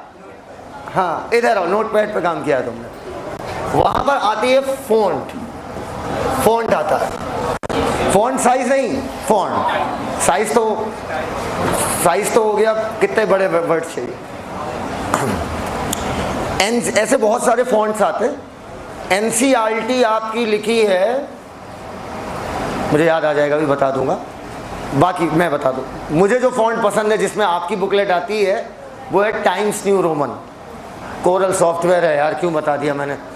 टाइम्स न्यू रोमन फ़ॉन्ट का नाम है, लिखावट का तरीका, ठीक है? ऐसे ही जो मेरा नाम लिखा होता है, थोड़ा घुमा के लिखा होता है ना, साहिल सिद्दीकी, उस फ़ॉन्ट का नाम है ब्रैडली ITC। ब्रैडली ITC शायद NCERT इंग्लिश मैन में लिखी या कैलिब्री में लिखी, मुझे याद नहीं, इंग्लिश मैन में लिखी शायद। तो ये सब फ़ॉन्ट्स के नाम हैं। फ़ॉन्ट का मतलब होता है लिखने का तरीका। आपको मैं बताता हूँ, इधर देखिए, इधर ये क्या लिखा है? अरे मोरमाई, अच्छा आई लिखा है। ये भी आई लिखा है और ये भी आई लिखा है। कर्सिव नहीं है भाई, कुछ हल्का सा भी कुछ भी घूम जाता है, इनके लिए बस एक ही फॉन्ट है, कर्सिव। इनका फॉन्ट होता है बस कर्सिव, घूम गया तो कर्सिव। ये भी आई लिखा है और ये भी आई लिखा है। ये आई जो लिखा है टाइम्स न्यू रोमन लिखा है, और ये आई लिखा है, नाम भूल जाना, नाम से आपको मतलब नहीं, ये लिखा है आपका ब्रैडली ITC में, ठीक है? बहुत सारे फॉन्ट होते हैं, होमा, कैलिब्री, ब्रैडली ITC, कृति देवी 20, बहुत सारी है। कृति देवी हिंदी का फॉन्ट है, हिंदी का फॉन्ट है ना? हाँ, हिंदी का फॉन्ट है। कृति देवी 20, ठीक है? कंप्यूटर पर खूब काम किया उन्होंने भी। हाँ, तो बताओ, दोनों आई है लेकिन दोनों में लिखने का तरीका अलग अलग है। तो लिखावट का तरीका कहलाता है फॉन्ट। लैंग्वेज अलग चीज होती है। लैंग्वेज दोनों अंग्रेजी भाषा के लेटर हैं, पर किस तरीके से लिखें बेटा, सिलेक्शन इधर है उधर नहीं है। हाँ, उधर बर्बादी है। सुनो, अब हम क्या कह रहे हैं, लिखावट का तरीका क्या कहलाता है? फॉन्ट। बोल गिरा रहा है क्या चीज? हाथी से कचरवा दे, दर्द तुरंत खत्म। लिखो, लिखावट का तरीका फॉन्ट कहलाता है। अर्ज है, लिखावट का तरीका फॉन्ट कहलाता है। जैसे एक फॉन्ट होता है डॉक्टरिया फॉन्ट, पहले लेटर के बाद कुछ नहीं पता। तो तुम लोग की एक्चुअली में लड़ाई तुम्हारी हुई किस चीज पे है? नहीं, अच्छा सीरियसली बताओ तो किस लिए, क्या वजह थी? 5 रुपये दे दी, 5 रुपये ले ली, दे नहीं रही है, फिर क्या हुआ? उससे पूछें, ये इतनी बड़ी क्लास तुम लोग की लड़ाई में इंटरेस्टेड है जो सब कह रही हो, उससे पूछिए। हम लोग का यही काम है, हम लोग का यही काम नहीं, हम लोग का यही काम है। हाँ, अब सुनो, लिखो बेटा, लिखा, लिखावट का तरीका फॉन्ट कहलाता है, ठीक है? एक लाइन नीचे लिखो, dead language is represented by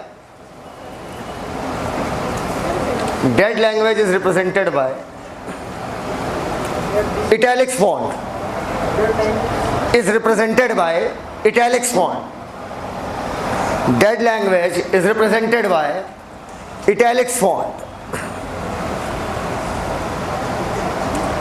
Dead language is represented by italics font. ओ भाई, लैटिन डेड लैंग्वेज है या लिविंग? तो नाम जो भी आप लिखोगे वो सीधा सीधा लिखोगे या लिटा के? इटैलिक्स मतलब लिटा के। लेकिन बेटा क्या हम परफेक्टली इटैलिक्स फॉन्ट ड्रॉ कर सकते हैं? नहीं। अच्छा इधर आओ, इधर आओ।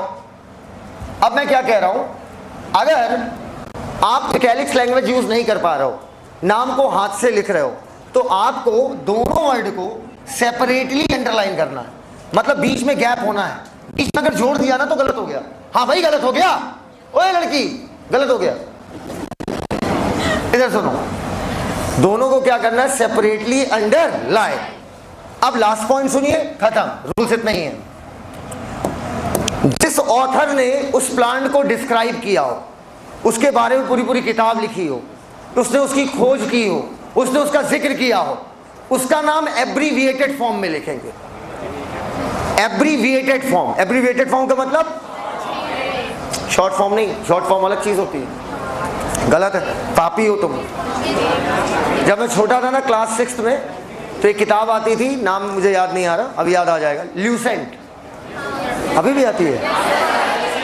और उसका एक आता था सामान्य ज्ञान, उसका स्टार्टिंग ही होता था एब्रीविएशन से। वो मेरे को सब याद थे। इधर तो all India institute of medical sciences का शॉर्ट फॉर्म है, शॉर्ट फॉर्म है एम्स, AIIMS। ठीक है, बोलो यार। साहिल सिद्दीकी का शॉर्ट फॉर्म हुआ SS, बोलो यार। विकास पोरवाल का शॉर्ट फॉर्म हुआ VP, VIP। अच्छा VIP, अच्छा VIP, अच्छा ये सही था यार। अब सुनो इधर, उसी प्रकार अनंत अग्निहोत्री का हुआ AA स्क्वायर नहीं, लेकिन वो तो A सर्किल है, A सर्किल है और हर जगह से A सर्किल है। अब सुनो तो हमारी बात। हाँ बेटा, हाँ सुनो तो इधर, ये हुआ शॉर्ट फॉर्म। एब्रीविएटेड फॉर्म का मतलब होता है नाम के कुछ लेटर हटा दो, उतना रखो कि उससे हम नाम पकड़ लें। जैसे मैंगीफेरा इंडिका को डिस्क्राइब किया था लीनियस ने। किसने? तो नाम में सिर्फ LINN डॉट। डॉट बताता है कि आगे अभी कहानी बाकी है। डॉट नहीं लगा है तो गलत हो जाएगा। समझ गए हमारी बात? डॉट नहीं लगा है तो गलत माना जाएगा। डॉट बताता है कि अभी आगे कहानी बाकी है। आपको पता है, आप एम्स को शॉर्ट फॉर्म में ऐसे लिखते हो ना, AIIMS, ये लिखने का तरीका गलत है, डॉट लगता है। अगर डॉट लगेगा ना तब इसका मतलब होता है कि आगे अभी कहानी बाकी है। समझते ही नहीं हो यार। ये हुआ शॉर्ट फॉर्म। शॉर्ट फॉर्म में नाम का पहला लेटर लेते हैं, एब्रीविएटर में पहला लेटर नहीं लेते हैं, कुछ लेटर ले लेते हैं जिससे नाम पकड़ में आ जाए। फॉर एग्जाम्पल, अगर मैं इतना लिख दूंगा तुम समझ जाओगे किसका नाम है। मेरा नाम है साहिल सिद्दीकी, बोलो यार। नहीं समझ पाया यार हमारी बात। तो अगर, और सुनो, ऑथर का नाम जिसने उसे डिस्क्राइब किया है उसको नहीं लिखोगे तो भी काम चल जाएगा, पर जीनस स्पीशीज का नाम लिखना जरूरी होगा। NCERT एक्सरसाइज खोलो, असली अब कर लियो एक्सरसाइज। अम्मा मिला? हाँ बढ़िया ही। क्वेश्चन नंबर 5 हुआ, देख के बताओ यार। बिटिया तुम लोग बताओगी कौन सा गलत हो गया। मैंने पूछा था कौन सा गलत है, पहला। कब सही आंसर दोगी भाई? पहला वाला क्या हो गया आपका गलत, दूसरा वाला सही। लफड़ा किसका आ रहा है? इंडिका। किसका आ रहा है? इंडिका। ओवर एंड आउट, ऊपर। इस तरीके से नाम देने को बोलते हैं बाइनोमियल नोमेनक्लेचर। यहां तक बच्चों सीख गए हो तो मैं आगे बढ़ना शुरू कर दूं। सभी लोग बोलते ही नहीं हो यार। देखो आपकी एनर्जी से ही मेरी एनर्जी आएगी, बात जान लीजिएगा। आप जितना एनर्जेटिक रहोगे उसके 3 गुना ज़्यादा एनर्जेटिक मैं रहूँगा। समझ पाए हमारी बात? बोलो भैया, पढ़ो। लड़की हो तुम। और तुम्हारी हिम्मत कैसी उससे लड़ने की? अगर एक आध सही से दे देना, लड़के बेहोश हो जाए।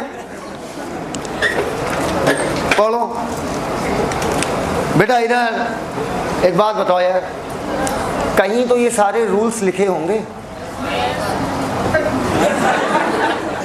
किसी भी जानवर का क्या नाम होगा, किसी भी जानवर का क्या नाम होगा, या किसी भी प्लांट, ये क्या तुम्हें लगता है बस पांच रूल होगा?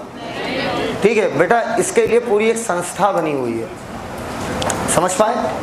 कोड का मतलब होता है नियम। लिख, कोड का मतलब नियम। कोड का मतलब नियम। Code, CODE, code. कोड का मतलब नियम। किया? लिखो।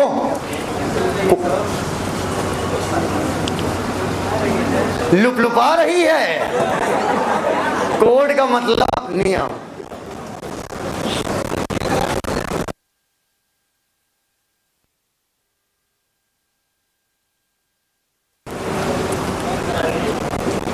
नॉमेनक्लेचर मतलब क्या होता है? नाम देना। लिखो इंटरनेशनल, इसी किताब में सारे नाम लिखे हैं, पूरी एक संस्था है इंटरनेशनल, जिसका काम होता है नियम बनाना कि किसी भी ऑर्गेनिज्म को किस ग्रुप में रखा जाएगा, क्या नाम दिया जाएगा। इंटरनेशनल कोड,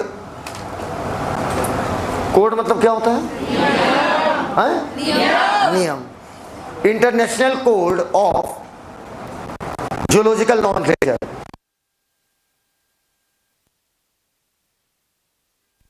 जूलॉजिकल नॉमेनक्लेचर हो गया। International code of zoological nomenclature dash, ये एनिमल के लिए कोड होगा या प्लांट्स के लिए? For animals. लिखो for animals, for animals.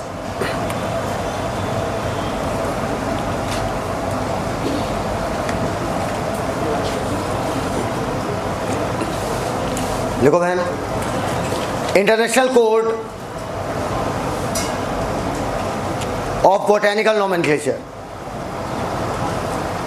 Of botanical nomenclature. नई एनसीईआरटी है किसी के पास? इतने लोगों की नहीं चाहिए भैया एनसीईआरटी, लाओ। ये नहीं है, तुम्हारी छूते ही पुरानी हो गई। International code of botanical nomenclature. रुको, international code for oblique of, for oblique of, for oblique of, international code for oblique of. पहली प्रायोरिटी दोगे फॉर को, फॉर ऑप्शन में नहीं होगा तो क्या लगाओगे? Of. For oblique of botanical nomenclature.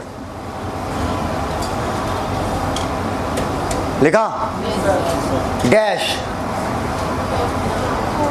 For plants. हो गया? लो बुक लो। चलो रीड करिएगा। In order to facilitate the study, facilitate मतलब आरामदानी। ये मतलब इसने क्या किया, आसानी और आराम को जोड़कर नया बनाया आरामदानी। वाह, आप भी मतलब लग रहा है ऑक्सफोर्ड में काम करती हैं, तभी आजकल सोचो इतने वाहियात वर्ड कहाँ से आ रहे हैं। इन ऑर्डर टू फैसिलिटेट मतलब मदद, स्टडी में मदद हो। Number of scientist have established procedure, बहुत सारे साइंटिस्टों ने प्रोसीजर निकाला। टू असाइन, असाइन मतलब प्रदान करना, असाइन मतलब प्रदान करना। To assign scientific name to each organism, प्रत्येक ऑर्गेनिज्म को साइंटिफिक नेम दिया जाए। ठीक है। This is acceptable to biologist all over the world, पूरी दुनिया के वैज्ञानिक इस चीज़ से सहमत थे। जब बतिया नहीं कर पाएंगे तो मज़ा ही कहाँ आएगा? बोलो भाई, बतियाना जरूरी है ना, और बतियाने के भाषा सेम होगी तभी बतिया पाएंगे। अगला, for plant, underline, scientific names are based on, किस आधार पे हैं? Agreed principal. एग्रीड का मतलब सब लोग सहमत थे।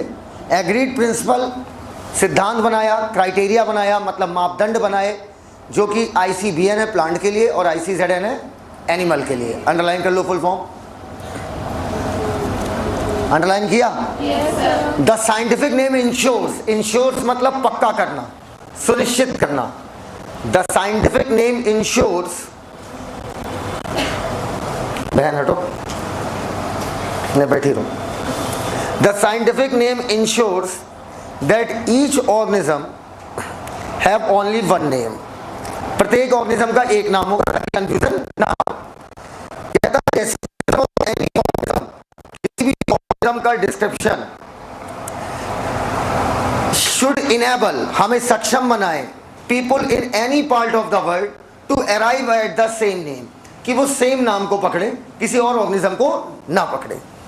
दिस दे ऑल्सो इंश्योर, ये बात भी पक्की होनी चाहिए कि जो नाम एक ऑर्गेनिज्म को दे दिया गया है वो दूसरे किसी ऑर्गेनिज्म को ना दिया जाए। तो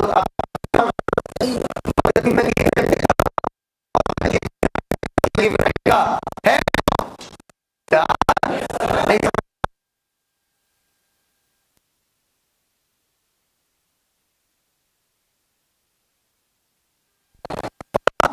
अब मान लो जैसे किसी को मैंने नाम दे दिया सोनम गुप्ता, मान लो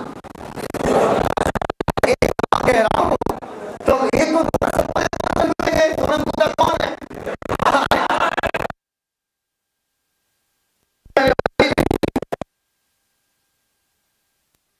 कहता है बायोलॉजिस्ट फॉलो करते हैं यूनिवर्सली एक्सेप्टेड सिद्धांत to provide scientific name to known organism.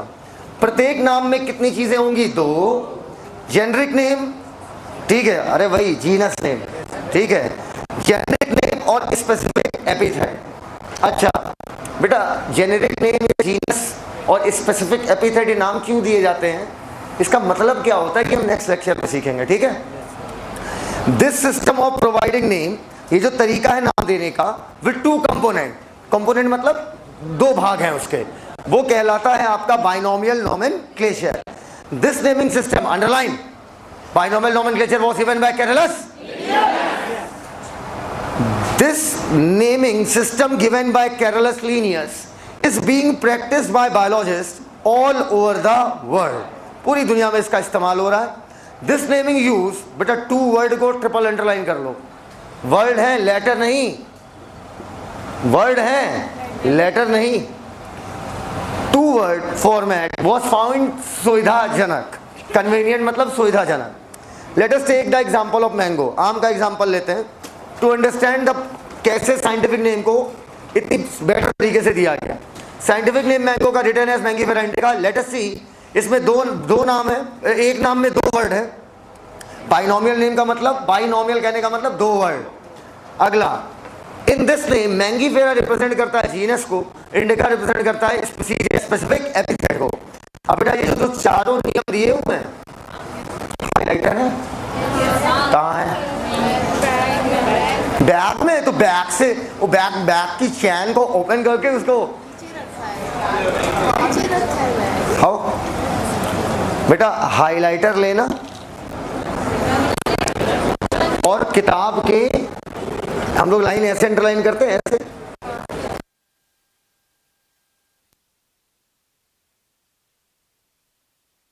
समझ गए हमारी बात?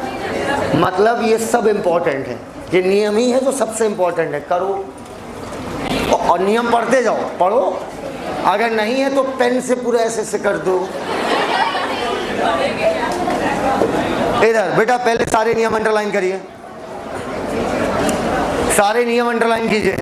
अब एक शब्द सुनेंगे भैया, मैं पहले इस पर डबल टिक कर दे रहा हूं, ये मोस्ट इंपॉर्टेंट है।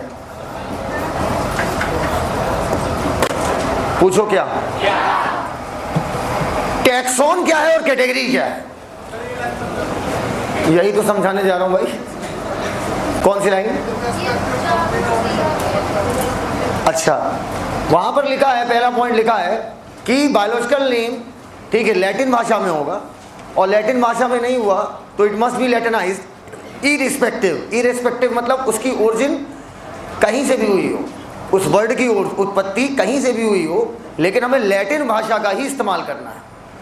आइए, दो शब्द हैं, टैक्सॉन और कैटेगरी। बहुत कंफ्यूजिंग वर्ड है आपके स्तर पे, आज वो कंफ्यूजन पूरी तरीके से खत्म करेंगे हम लोग। मतलब वो शब्द जो है, उस शब्द की उत्पत्ति कहीं से भी हुई हो, ठीक है, मतलब अब वो शब्द चाहे बंगाल हो चाहे जो हो, तो चाहे उसकी ओरिजिन कहीं से भी हुई हो, लेकिन हमें करना क्या है, उसे लैटिन भाषा में, लैटिन का लुक देना है। दो शब्द हैं, टैक्सॉन और कैटेगरी। सभी लोग कॉपी किताबें छोड़ दीजिए, दोनों हाथ फ्री कीजिए, ऊपर कीजिए दोनों हाथ, ऐसे कीजिए, ऐसे ऐसे, और हाँ हो गया हो गया, बस ज़्यादा अंगड़ाई नहीं लो बेटा, इधर देखो, इसे पागलपन कहते हैं। अब सुनो, टैक्सॉन क्या है, कैटेगरी क्या है, साफ सुथरी भाषा में सुनिएगा। Any biological group is called taxon, बात खत्म। कोई भी बायोलॉजिकल ग्रुप है वो टैक्सॉन कहलाएगा। कोई भी बायोलॉजिकल ग्रुप अगर है तो वो क्या कहलाएगा, टैक्सॉन। मेरे साथ बोलो, एनी, मन से यार, biological group is called taxon, बात खत्म। बात तुम्हें नहीं खत्म करनी है। कोई भी बायोलॉजिकल ग्रुप क्या कहलाएगा, टैक्सॉन। बेटा अंदर आओ जल्दी, इतना इंपॉर्टेंट पॉइंट छोड़ दिया। कोई भी बायोलॉजिकल ग्रुप टैक्सॉन कहलाएगा। बायोलॉजिकल ग्रुप तुम्हें क्या लगता है ऐसे ही बना देते हैं, मन में आया कुछ भी रख दिया, किसी भी ग्रुप का नाम सिजोफ्रेनिया रख दिया, HIV रख दिया, कैंसर रख दिया, ये ग्रुप, बेटा ये ग्रुप नहीं होते हैं। बायोलॉजिकल ग्रुप प्रॉपर नियम के साथ बनाए जाते हैं कि भैया अगर ये ग्रुप है तो इस ग्रुप के ये नियम है कि अगर ये गुण होंगे तभी कोई ऑर्गेनिज्म इस ग्रुप में रखा जाएगा। अगर मेमेरी ग्लैंड है तभी मेमेलिया हो, मेमेरी ग्लैंड नहीं है तो आप मेमेलिया नहीं हो। अब आप ईमानदारी से बताइए, 17 से, इधर देखो, इधर भैया आप ही बताइए, इधर एक स्पीशीज के पास लगभग 30,000 कैरेक्टर, 30,000 लक्षण है। तो वो पूछ रहे बता देंगे। आप मैथ से, बायो से, मैथ से, मैथ वालों को बायो बहुत तेज सिखा सकता हूं मैं। एक स्पीशीज को के 30,000 लक्षण हैं, 17 से 18 लाख स्पीशीज के अरबों खरबों लक्षण होंगे। तो बताइए क्या अरबों खरबों लक्षण आप याद कर लोगे? नहीं याद कर पाएंगे। एक तो मैथ वाले वैसे भी नहीं याद कर पाएंगे। इधर आप लोग का दिमाग ज्यादा तेज होता है ना, है ना, रटने में है ना। इधर तो अब सुनिएगा, वैज्ञानिक हैरान और परेशान कि भैया करे तो क्या करें।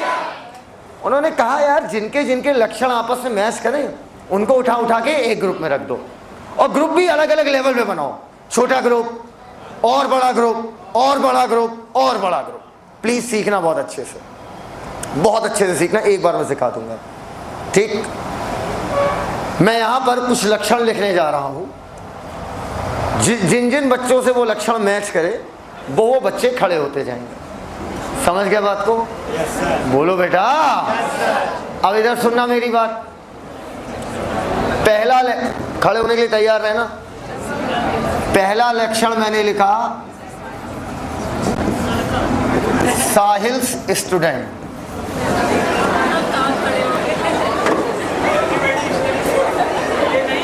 सब लोग खड़े हो गए और अच्छा भी लग रहा होगा। एक लक्षण लिया तो देखो कितना, बेटा बहुत बहुत बहुत सुंदर पढ़ाता हूं, सुनो। एक लक्षण लिया तो कितना बड़ा ग्रुप बन गया। अब लक्षण में बढ़ाऊंगा। साहिल सर का स्टूडेंट तो हो, लेकिन सिद्दीकी साहब के स्टूडेंट के साथ साथ जो पढ़ चुके हैं हमसे मुंह बंधा के लात देंगे हम, लेकिन बॉय हो। ग्रुप देखिए, ये बैठ रहा था क्या? लेकिन देखिए ग्रुप आपका छोटा हो गया कि बड़ा?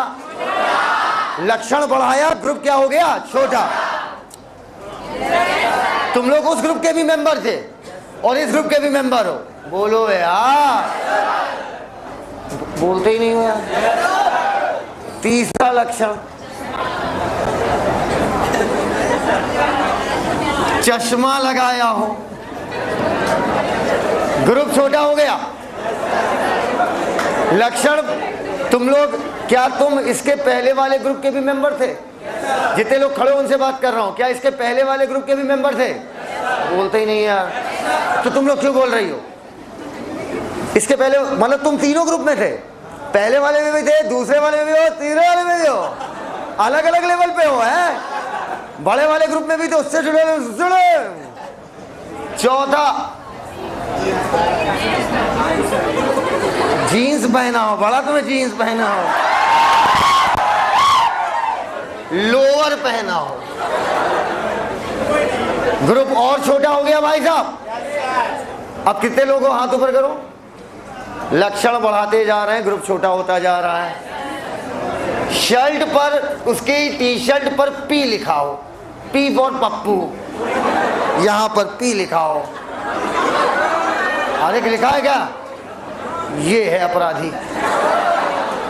दिखाओ, तुम्हारी शर्ट पे दिखाओ, सबको पी लिखा है, पी फॉर। अब आप ये बताइए, जैसे जैसे मैं इनसे बातें करना चाहता हूँ। टोटल मैंने 5 ग्रुप बनाए। क्या आप पांचों ग्रुप में थे? पहले वाले में भी थे, दूसरे वाले में भी थे, तीसरे वाले में? ऐसा नहीं तुम लोग भी 5 ग्रुप में रहोगे। तुम लोग का ग्रुप कुछ और लक्षणों के साथ होगा, बताता ही नहीं, बताओ। ऐसा नहीं, तुम लोग भी 5 ग्रुप में रखे गए हो। अभी मैं दूसरे लक्षण लिखूंगा तो किसी और पे आ जाऊंगा, तुम्हारे हिसाब से लक्षण लिख दूंगा। पगली बोलो बेटा, तुम्हारे हिसाब से लक्षण से बकलोल लिखेंगे, तुम्हारा कोई खड़ा नहीं होगा। तो बेटा आप सबको मैंने 5-5 ग्रुप दे दिया, समझ गए? अब आओ इनकी बात करते हैं। ये सारे लक्षण आपसे मैच कर रहे हैं? Yes sir. पी वाला भी ले, पी से पेरिस लिखे यहाँ, सहारनपुर के आगे गए नहीं होंगे और लिखे हैं पेरिस। अच्छा, इधर सुनो बेटा, उसे पेरिस नहीं, उसे लिख दो नानपारा। सुनो इधर, मतलब लक्षण बढ़ाते जाओगे, ग्रुप बड़ा होगा कि छोटा? क्या मैंने तुम्हें 5 ग्रुप में क्लासिफाई किया है? क्या किया तुम्हें? क्लासिफाई। क्या किया है? क्लासिफाई। क्या किया है? क्लासिफाई। बस खत्म। लक्षणों के आधार पर किसी को अलग अलग ग्रुप में रखना क्लासिफिकेशन कहलाता है। कभी मॉल गए हो? मॉल, मैं एक दिन मॉल गया, सुन नहीं रही हो तुम? मैं एक दिन मॉल गया अकेले, मैं मॉल गया, वहां मुझे एक मैडम मिली।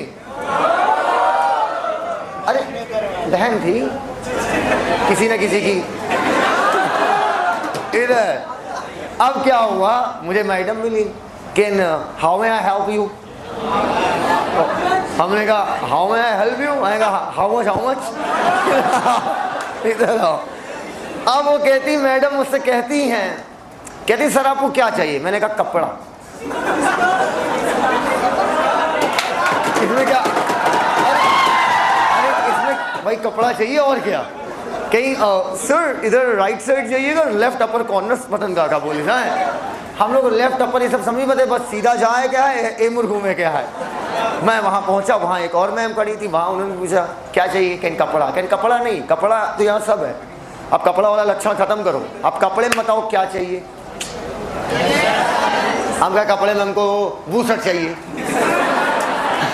हाँ हमें बूसट चाहिए। अब हाँ मैडम ने कही दिया बूसट चाहिए। मैडम कही सर बूसट सारी वहाँ लगी हुई है आपकी। ठीक, हमने कहा चेहरा देख के सस्ता वाला ना दीजिएगा। चेहरे से गरीब लगते ना, कुछ लोग होते ही हैं। अच्छा कुछ लोग के चेहरे ही होते हैं बेटा ऐसे कि वो कितना कमा ले लेकिन उनका चेहरे में ही गरीबी झलकती है। नहीं समझ रहे बात को? और कुछ लोग होते इधर अब सुनो, कह रहे हैं अब हम गए वहाँ पे लोअर वाले सेक्शन पे, हम गए शर्ट इधर बूसट वाले सेक्शन पे। हमने कहा मैम बूसट दिखा दीजिए। कहें कौन से ब्रांड की? हम कहे एडिडास। अरे यार हम पहनेंगे, तुम तो एडिडास ही सोचोगे ना यार। हाँ कहीं ऐसा ही तो नहीं है सर आपका पूरा सिस्टम? इधर अब क्या हुआ, हमने कहा एडिडास। अब एडिडास में पहुंचे, कहीं किस रंग की चाहिए, हम कहे काली। तो उन्होंने काले रंग का बूसट निकाल के दे दिया। इतना बड़ा मॉल, नाना प्रकार के वहाँ सामान, कहीं सेब पड़ा है, कहीं कद्दू पड़ा है, कहीं बर्तन पड़ा है, कहीं आइसक्रीम पड़ी है, कहीं कपड़े पड़े हैं, कहीं लोअर, कहीं कोट, कहीं बनियाइन है, बस बाकी चीजें आउट ऑफ स्टॉक है। अब मुझे ये बताओ, अगले दिन फिर मैं मॉल गया, मैं कहा एक और बूसट खरीदूंगा, लेकिन मैंने देखा कि पूरे मॉल ने सारी चीजें मिला दी। हाँ, मतलब जो है इधर देखो, पैंट के अंदर जेब पड़ा और पैंट के अंदर सेब पड़ा हुआ था, समझ गए? बोलो यार, बूसट के अंदर कलछुल था, जेब के अंदर आइसक्रीम रखी थी, सब उलझा दिया। मैंने कहा मैम आज नहीं कह रही हाउ में आई हेल्प यू, कह रही आज हाउ में आई मैं अपनी हेल्प नहीं कर पाऊंगी। मैंने कहा बताइए मुझे शर्ट खरीदना है। कहते वो जो कल सर आप बता रहे ना, ब्लैक और ये और एडिबास और ये वो, सर उन लक्षणों के आधार पर मैंने पूरी दुकान तो बनाई थी, पर अब सारी दुकानें क्या कर दी मैंने, मिला दी। अब ढूंढ सको तो ढूंढ लो। बताओ पहले केस में आसानी थी कि दूसरे केस? पहले केस में आसानी थी, क्योंकि वहां पर लक्षणों के आधार पर आपने चीजों को अलग अलग डिपार्टमेंट में रख दिया। इसी को बोलते हैं क्लासिफिकेशन। बात खत्म। लक्षणों के आधार पर आपने क्या किया, जो चीज, ओए लड़की, लक्षणों के आधार पर आपने क्या किया, जो चीजें बिल्कुल डिसऑर्गेनाइज थी आपने उसको क्या कर दिया, ऑर्गेनाइज। जब ऑर्गेनाइज कर दोगे तो अब आसानी होगी या आसानी? एकदम क्लियर है सबको यार? तो क्लासिफिकेशन से बड़ी आसानी से हम चीजों को पकड़ लेते हैं। बोलो चाचा, हाँ पकड़ लेते देख रहे हो भाई, देख रहे हो विनोद? अब सुनो हमारी बात। कहते हैं क्लासिफिकेशन करने से लक्षणों के आधार पर किसी चीज को बांटना क्या कहलाता है, क्लासिफिकेशन। अब टैक्सॉन क्या है? हम लोगों ने लक्षणों के आधार पर बहुत सारे बड़े छोटे ग्रुप बनाए। किसी ग्रुप के 500 कैरेक्टर, किसी ग्रुप के 4, किसी के 3, किसी के 2, किसी के 1, किसी के 10,000। बोलो यार, नहीं समझ पाए? नहीं समझ पाए? हाँ, इसमें समझने लायक क्या, सब कुछ दिख रहा है। अब हमने क्या किया, जिन ग्रुप्स को बनाया बायोलॉजी में, वो ठोस ग्रुप है कि किसी को भी उसमें रख दोगे? ठोस। मतलब ऐसा नहीं, अगर मैमल बोलोगे तो मैमल एक ठोस बात होगी। अगर मैं बोलूंगा कि मैं मैमल में रखा गया हूं तो बॉडी हेयर होगा, बच्चा देता हूंगा। हाँ हाँ हाँ हाँ, इधर टीचर है नो जेंडर, कह रहा 12 साल हो गए पढ़ाते, कुछ हुआ नहीं। इधर सुनो, इसीलिए बोलता रहता हूँ, क्या पता कभी कुछ, कभी सरस्वती विद्यमान हो और गाढ़ा पहलवान हो। हाँ, अब सुनो, अब कह रहा हूं मैं, सुनो। अब क्या हुआ कि जो बायोलॉजिकल ग्रुप है, ये नहीं कि देखने में दो लोग एक जैसे दिख रहे हैं बस रख दिया ना, ठोस कैरेक्टर होते हैं। चुप रहो, समझ गए नहीं? मैं तब तक समझाता हूं जब तक मैं नहीं समझ जाता हूं। समझो मेरी बात। और मैं कब समझूंगा? जब तुम समझ जाओगे 15 मिनट पहले, 15 मिनट बाद मुझे समझ में आएगा। काला कुत्ता, मेरे को क्या देख रही है? मेरे को देख रही है? काला कुत्ता, काला भालू और क्रिस गेल, बताओ क्या और काली चींटी, पक्का? क्या ये चारों सिर्फ काले रंग के इस वजह से नहीं एक ग्रुप में रख देना चाहिए? नहीं, ये तो अत्याचार है। कहा वो काली चींटी और कहा वो काला भालू। हाँ क्रिस गेल। तो बेटा कहते हैं बायोलॉजिकल ग्रुप मॉर्फोलॉजिकल एग्रीगेट नहीं है। सर ये एग्रीगेट क्या? एग्रीगेट मतलब समूह, कि बस मॉर्फोलॉजी देखा बेटा, सारे कैरेक्टर देखे गए, उस आधार पर ये ग्रुप बनाया गया। ये ग्रुप एकदम ठोस ऑब्जेक्ट है। Are you getting my point? क्या तुम पकड़ पा रहे हो? बहुत बढ़िया। तब तो सुनो यार, मैं कुछ बोलता ही नहीं हूं, तुम मुझे जबरदस्ती परेशान करते हो। हाँ, और सुनो, अब बायोलॉजिकल ग्रुप का मतलब हुआ एनी बायोलॉजिकल ग्रुप। इधर ओए कहाँ सिलेक्शन इधर है। अब सुनो, any biological group is called taxon. अब बेटा जरा एनसीईआरटी चैप्टर नंबर 2 खोलो, बायोलॉजिकल क्लासिफिकेशन। बेटा पुरानी एनसीईआरटी के अकॉर्डिंग मेरे को सब याद है। खोल दिया, मुझे वैसे पेज भी तो याद है, तो मैं पेज ही पलटवा दूंगा। एक पेज पलट दो, देखो नीचे लिखा होगा किंगडम मोनेरा। ओए मिला मोनेरा। पहले बताओ मोनेरा बायोलॉजिकल ग्रुप है या नहीं है? तो मोनेरा क्या बोलोगे? बोलो अम्मा। बगल में देखो, मोनेरा के अंदर आर्की बैक्टीरिया मोनेरा के अंदर है, वो क्या होगा? नीचे देखो यू बैक्टीरिया, क्या बोला? रुक जाओ रुक जाओ रुक जाओ रुक जाओ, टकले ये बताओ, मोनेरा बड़ा टैक्सॉन है कि आर्की बैक्टीरिया? मोनेरा। ओह नई फाइजें आई हैं भाई, मोनेरा। पन्ना पलटो, लिखा होगा प्रोटिस्टा। हम नाम लेते जाएंगे, आप टैक्सॉन टैक्सॉन टैक्सॉन टैक्सॉन ऐसे ही करेंगे। बेटा नीचे देखो प्रोटिस्टा, उसके नीचे क्राइसोफाइट, बगल में देखा डाइनोफ्लेटलेट, उसके नीचे यूग्लेनॉइड, उसके नीचे स्लाइम मोल्ड, उसके नीचे प्रोटोजोआ, उसके नीचे अमीबॉइड प्रोटोजोआ, पन्ना पल्टा फ्लैजेलेटेड प्रोटोजोआ, उसके नीचे सीलिएटेड प्रोटोजोआ, उसके नीचे स्पोरोजोआ, उसके नीचे फंजाई, बगल में देखा फाइकोमाइसिस, नीचे देखा एस्कोमाइसिस, पन्ना पल्टा बेसिडियोमाइसिस, नीचे देखा deuteromycetes. Next chapter plant kingdom, chapter number 3 यहां पे लिखा है।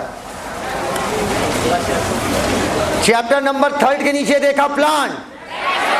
बोलो अम्मा, बोल दो। पन्ना पल्टा एल्गी, पन्ना पल्टा क्राइसोफाइट, लिखा ही नहीं है।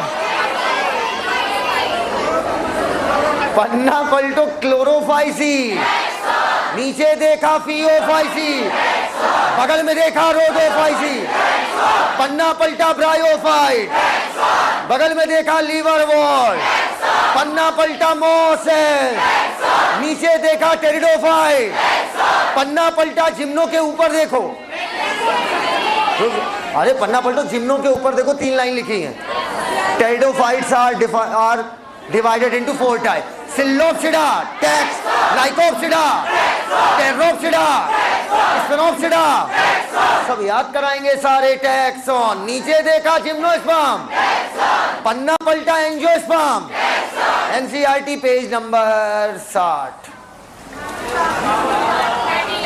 पुरानी एनसीईआरटी का नहीं पता मुझे, या एक मिनट, ठीक है। एनिमल किंगडम चैप्टर नंबर 4 खोलो।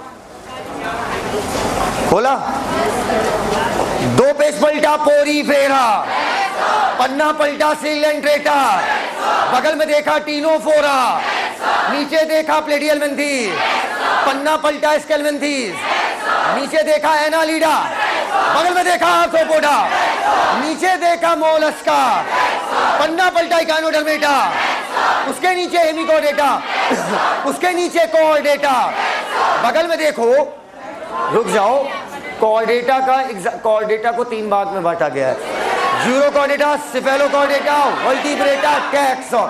पन्ना पल्टा साइक्लोस्टोमेटा, नीचे देखा कॉन्ड्रियोआइस्टिस, बगल में देखा ऑस्टियोआइस्टिस, नीचे देखा एम्फीबिया, पन्ना पल्टा रिप्टिलिया, उसके नीचे एवीज, बगल में देखा मैमल, पन्ना पल्टा Porifera Coelenterata Ctenophora Platyhelminthes Aschelminthes Annelida Arthropoda Mollusca Echinodermata Hemichordata Chordata. हम लोग क्या हुए? टैक्सॉन, क्योंकि एक स्पीसीज भी तो ग्रुप है। क्या मैं अकेला शेर हूं? तो तुम लोग भी शेर हो। शेर तमाम कार्य करता है। तो सुनो बेटा, क्लासिफिकेशन क्या होता है? लक्षणों के आधार पर किसी भी जीव को अलग अलग ग्रुप में रखना। Is this clear to each and everyone? Yes, please. Yeah, you are right. क्या इनका कहना है क्राइसोफाइट डाइनोफ्लेजेलेट क्या टैक्सॉन है? क्या वो बायोलॉजिकल ग्रुप नहीं है? क्या उसमें लोहा लकड़ी पड़ते हैं? तो वो भी टैक्सॉन है। ठीक, हाँ, लिविंग ऑर्गेनिज्म का ग्रुप टैक्सॉन है, उन्हें एक्सेप्शनल टैक्सॉन कहते हैं। हो गया? आओ ऊपर। टैक्सॉन की एकदम फील यहाँ तक आ गई है, हल से लेकर हर जगह तक आ गई है। अच्छा आओ, अब मेरी बात सुनो। क्या पहली बार हुआ तुमने मेरी क्लास में वक्त बोला? अच्छा फिजिक्स है। ओ आई एम सुआरी।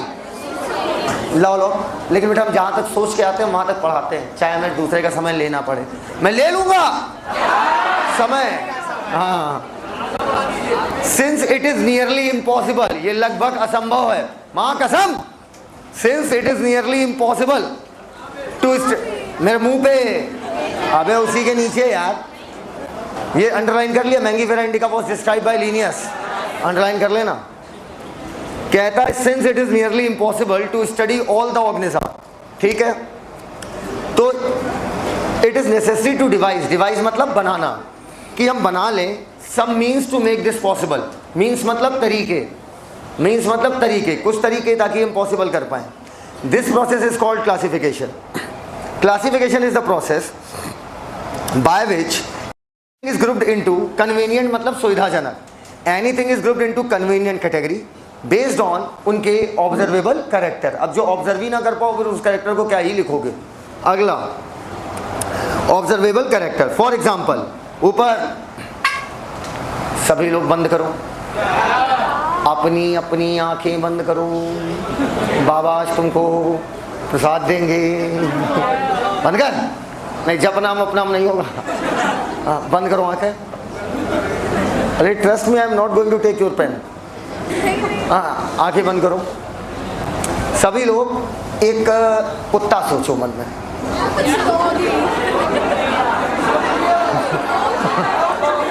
सालो आप सभी लोग आंख बंद रखो तभी मैं सिखा पाऊंगा। सभी लोग शेर सोचो। मेरे को सोच रही हो? अच्छा सभी लोग अब बिल्ली सोचो। अब तुम लोग लड़कियों अपने आप को सोच सकती हो। सभी लोग बकरी सोचो। अब एक आम का प्लांट सोचो। अब अपनी कल्पनाओं की सीमा से बाहर आ जाओ। आ गए? जब आपने शेर सोचा, रुक जा ठंडे रख, तो आपके ब्रेन ने शेर को कभी ना कभी देखा होगा। उसके लक्षण ब्रेन ने क्या किए, जोड़े और मन में एक आकृति बनाई साहिल सर की। ऐसे बोलोगे, ऐसे बोलोगे, हम नाराज हो जाएंगे। हाँ, जब आप लोगों ने आम का प्लांट सोचा तो क्या आपने लंबे लंबे दांत सोचे? आपने हरा भरा प्लांट सोचा जिससे लटक रहे थे आम। वाह, अरे हाँ, हाँ या ना? हाँ करे हाँ। अच्छा जब आपने बिल्ली सोचा तो आपने हाथी का शेप लिया था क्या? वॉट एवर ब्रेन डज कि इन सारे लक्षणों को जोड़कर एक स्ट्रक्चर का फॉर्मेशन करता है। पढ़ लो। For example we easily recognise, हम आसानी से पहचानते हैं, ठीक है, ग्रुप्स जैसे प्लांट एनिमल का या डॉग कैट इंसेक्ट, ठीक है। The moment we use any of this term, जब हम इन टर्म्स का यूज करते हैं उस मोमेंट पर वी एसोशिएट, हम जोड़ देते हैं कुछ लक्षण with the organism in that group. जिस भी ग्रुप का ऑर्गेनिज्म है, समझ गया मेरी बात, उसके लक्षण हम जोड़ दे रहे थे। अच्छा कहते हैं what image do you see when you think of a dog, कौन सी इमेज तुम्हें दिखाई दी जब तुम डॉग के बारे में सोच रहे थे? शर्म आनी चाहिए तुम्हें, लिखो आगे। ऑब्वियसली बिना किसी शक के each of us will see dog and not cat. Now if we were to think of alsatian, ना के बराबर लोगों ने देखा होगा तो डोंट थिंक, एल्सेशियन ही कुत्ते की एक प्रजाति होती है। इधर। Now if we were think of alsatian, we know what we are talking about. Similarly, suppose we were to say mammal. अगर हम मैमल की बात करें तो ऑफ कोर्स आपके दिमाग में आएगा कि उसके ऊपर मैमल के एक्सटर्नल ईयर होते हैं और बॉडी पे हेयर्स होते हैं, ठीक है, external ear and body hair. Likewise जब हम गेहूं के बारे में सोचेंगे तो गेहूं का पिक्चर आएगा, ना कि राइस प्लांट का। ऊपर डॉग भी टैक्सॉन, कैट भी टैक्सॉन, मैमल भी टैक्सॉन, एनिमल भी टैक्सॉन। सबसे बड़ा ग्रुप क्या लग रहा है? सबसे बड़ा ग्रुप कौन सा लग रहा है? बोलते ही नहीं हो यार। एनिमल सबसे बड़ा ग्रुप लग रहा है ना। एनिमल से नीचे मैमल, मैमल से नीचे डॉग। कहता है एनिमल, मैमल, डॉग, ये सब टैक्सॉन, अंडरलाइन। लेकिन डॉग एक मैमल है और मैमल क्या है? एनिमल। देयरफॉर अंडरलाइन, AR बन जाएगा बेटा। Therefore animal, mammal and dog ये रिप्रेजेंट करते हैं टैक्सॉन एट सेम लेवल। बोलते ही नहीं हो यार। सेम या डिफरेंट? बोल ही नहीं रहो यार। ये सेम लेवल के ग्रुप हैं कि अलग अलग?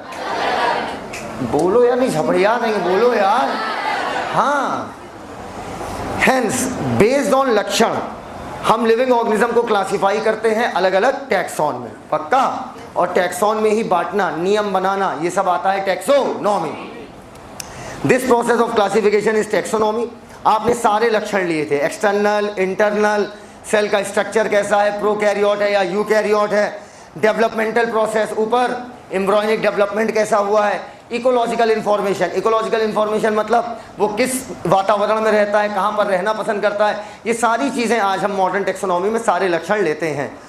सबसे पहले कैरेक्टराइजेशन, लक्षण लिखोगे, उसके बाद आइडेंटिफिकेशन, उसके बाद उसके बाद ना ना ना ना ना ना सुनो सुनो सुनो सुनो सुनो सुनो सुनो सबसे पहले आइडेंटिफिकेशन, उसके बाद क्लासिफिकेशन, उसके बाद आपका नॉमेनक्लेचर नहीं, क्लासिफिकेशन, सबसे लास्ट में नॉमेनक्लेचर।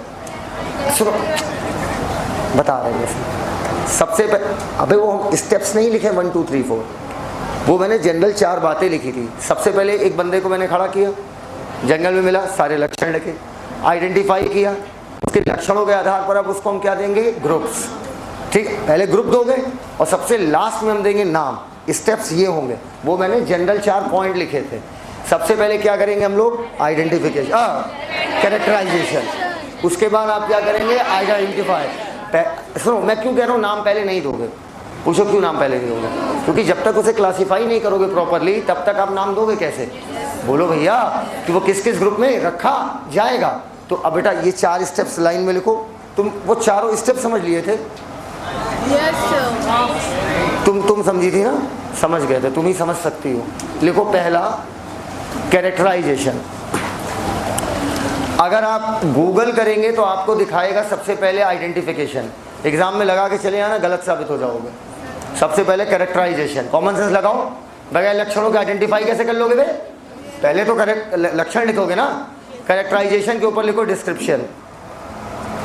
यार मुझे मेरी तबीयत थोड़ी सही नहीं लग रही है आज, इसलिए मैं शाम वाली क्लास लूँगा नहीं।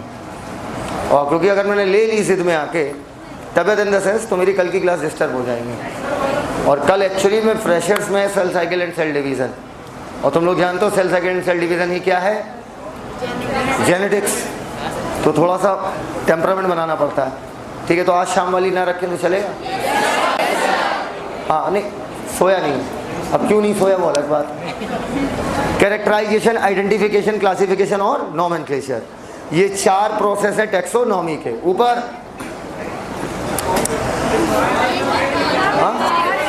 कैरेक्टराइजेशन के ऊपर लिखिए डिस्क्रिप्शन। डिस्क्रिप्शन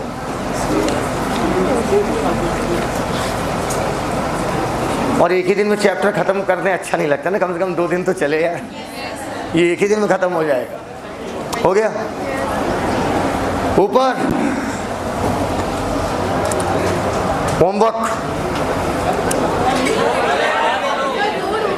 रोड होमवर्क ही दे रहा हूं। फिजिक्स के बाद तो जाओगे।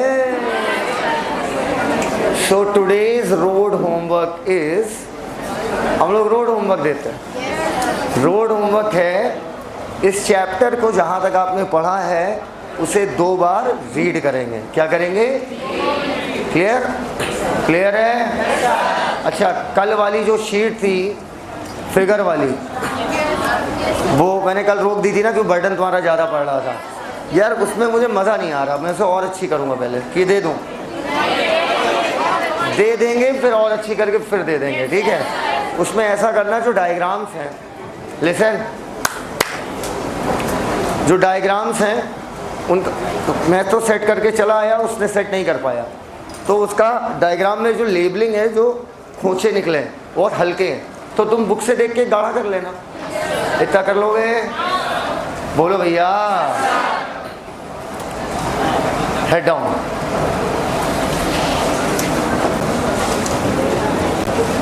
आगे बंद करो। कोई सोया अगर ना साले। आते ही हम लोगों की बात हुई थी बायोडाइवर्सिटी पे। बायोडाइवर्सिटी का मतलब होता है number and types of organism, biodiversity कहलाता है। बायोडाइवर्सिटी 1.7 से 1.8 मिलियन होती है। अगर हम 1 मिलियन की बात करें तो 10 लाख, 1.7 मतलब 17 से 18 लाख। बायोडाइवर्सिटी का मतलब number and types of organism biodiversity कहलाते हैं।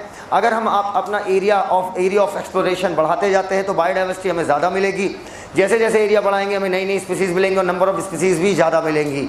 इसके बाद मैंने कहा था जो एरिया अभी अनएक्सप्लोर्ड है वहाँ तो मिलेगी, जो एक्सप्लोर्ड है वहाँ पर भी आपको बहुत सारी नई स्पीसीज़ मिलेगी। किसी भी ऑर्गेनिज्म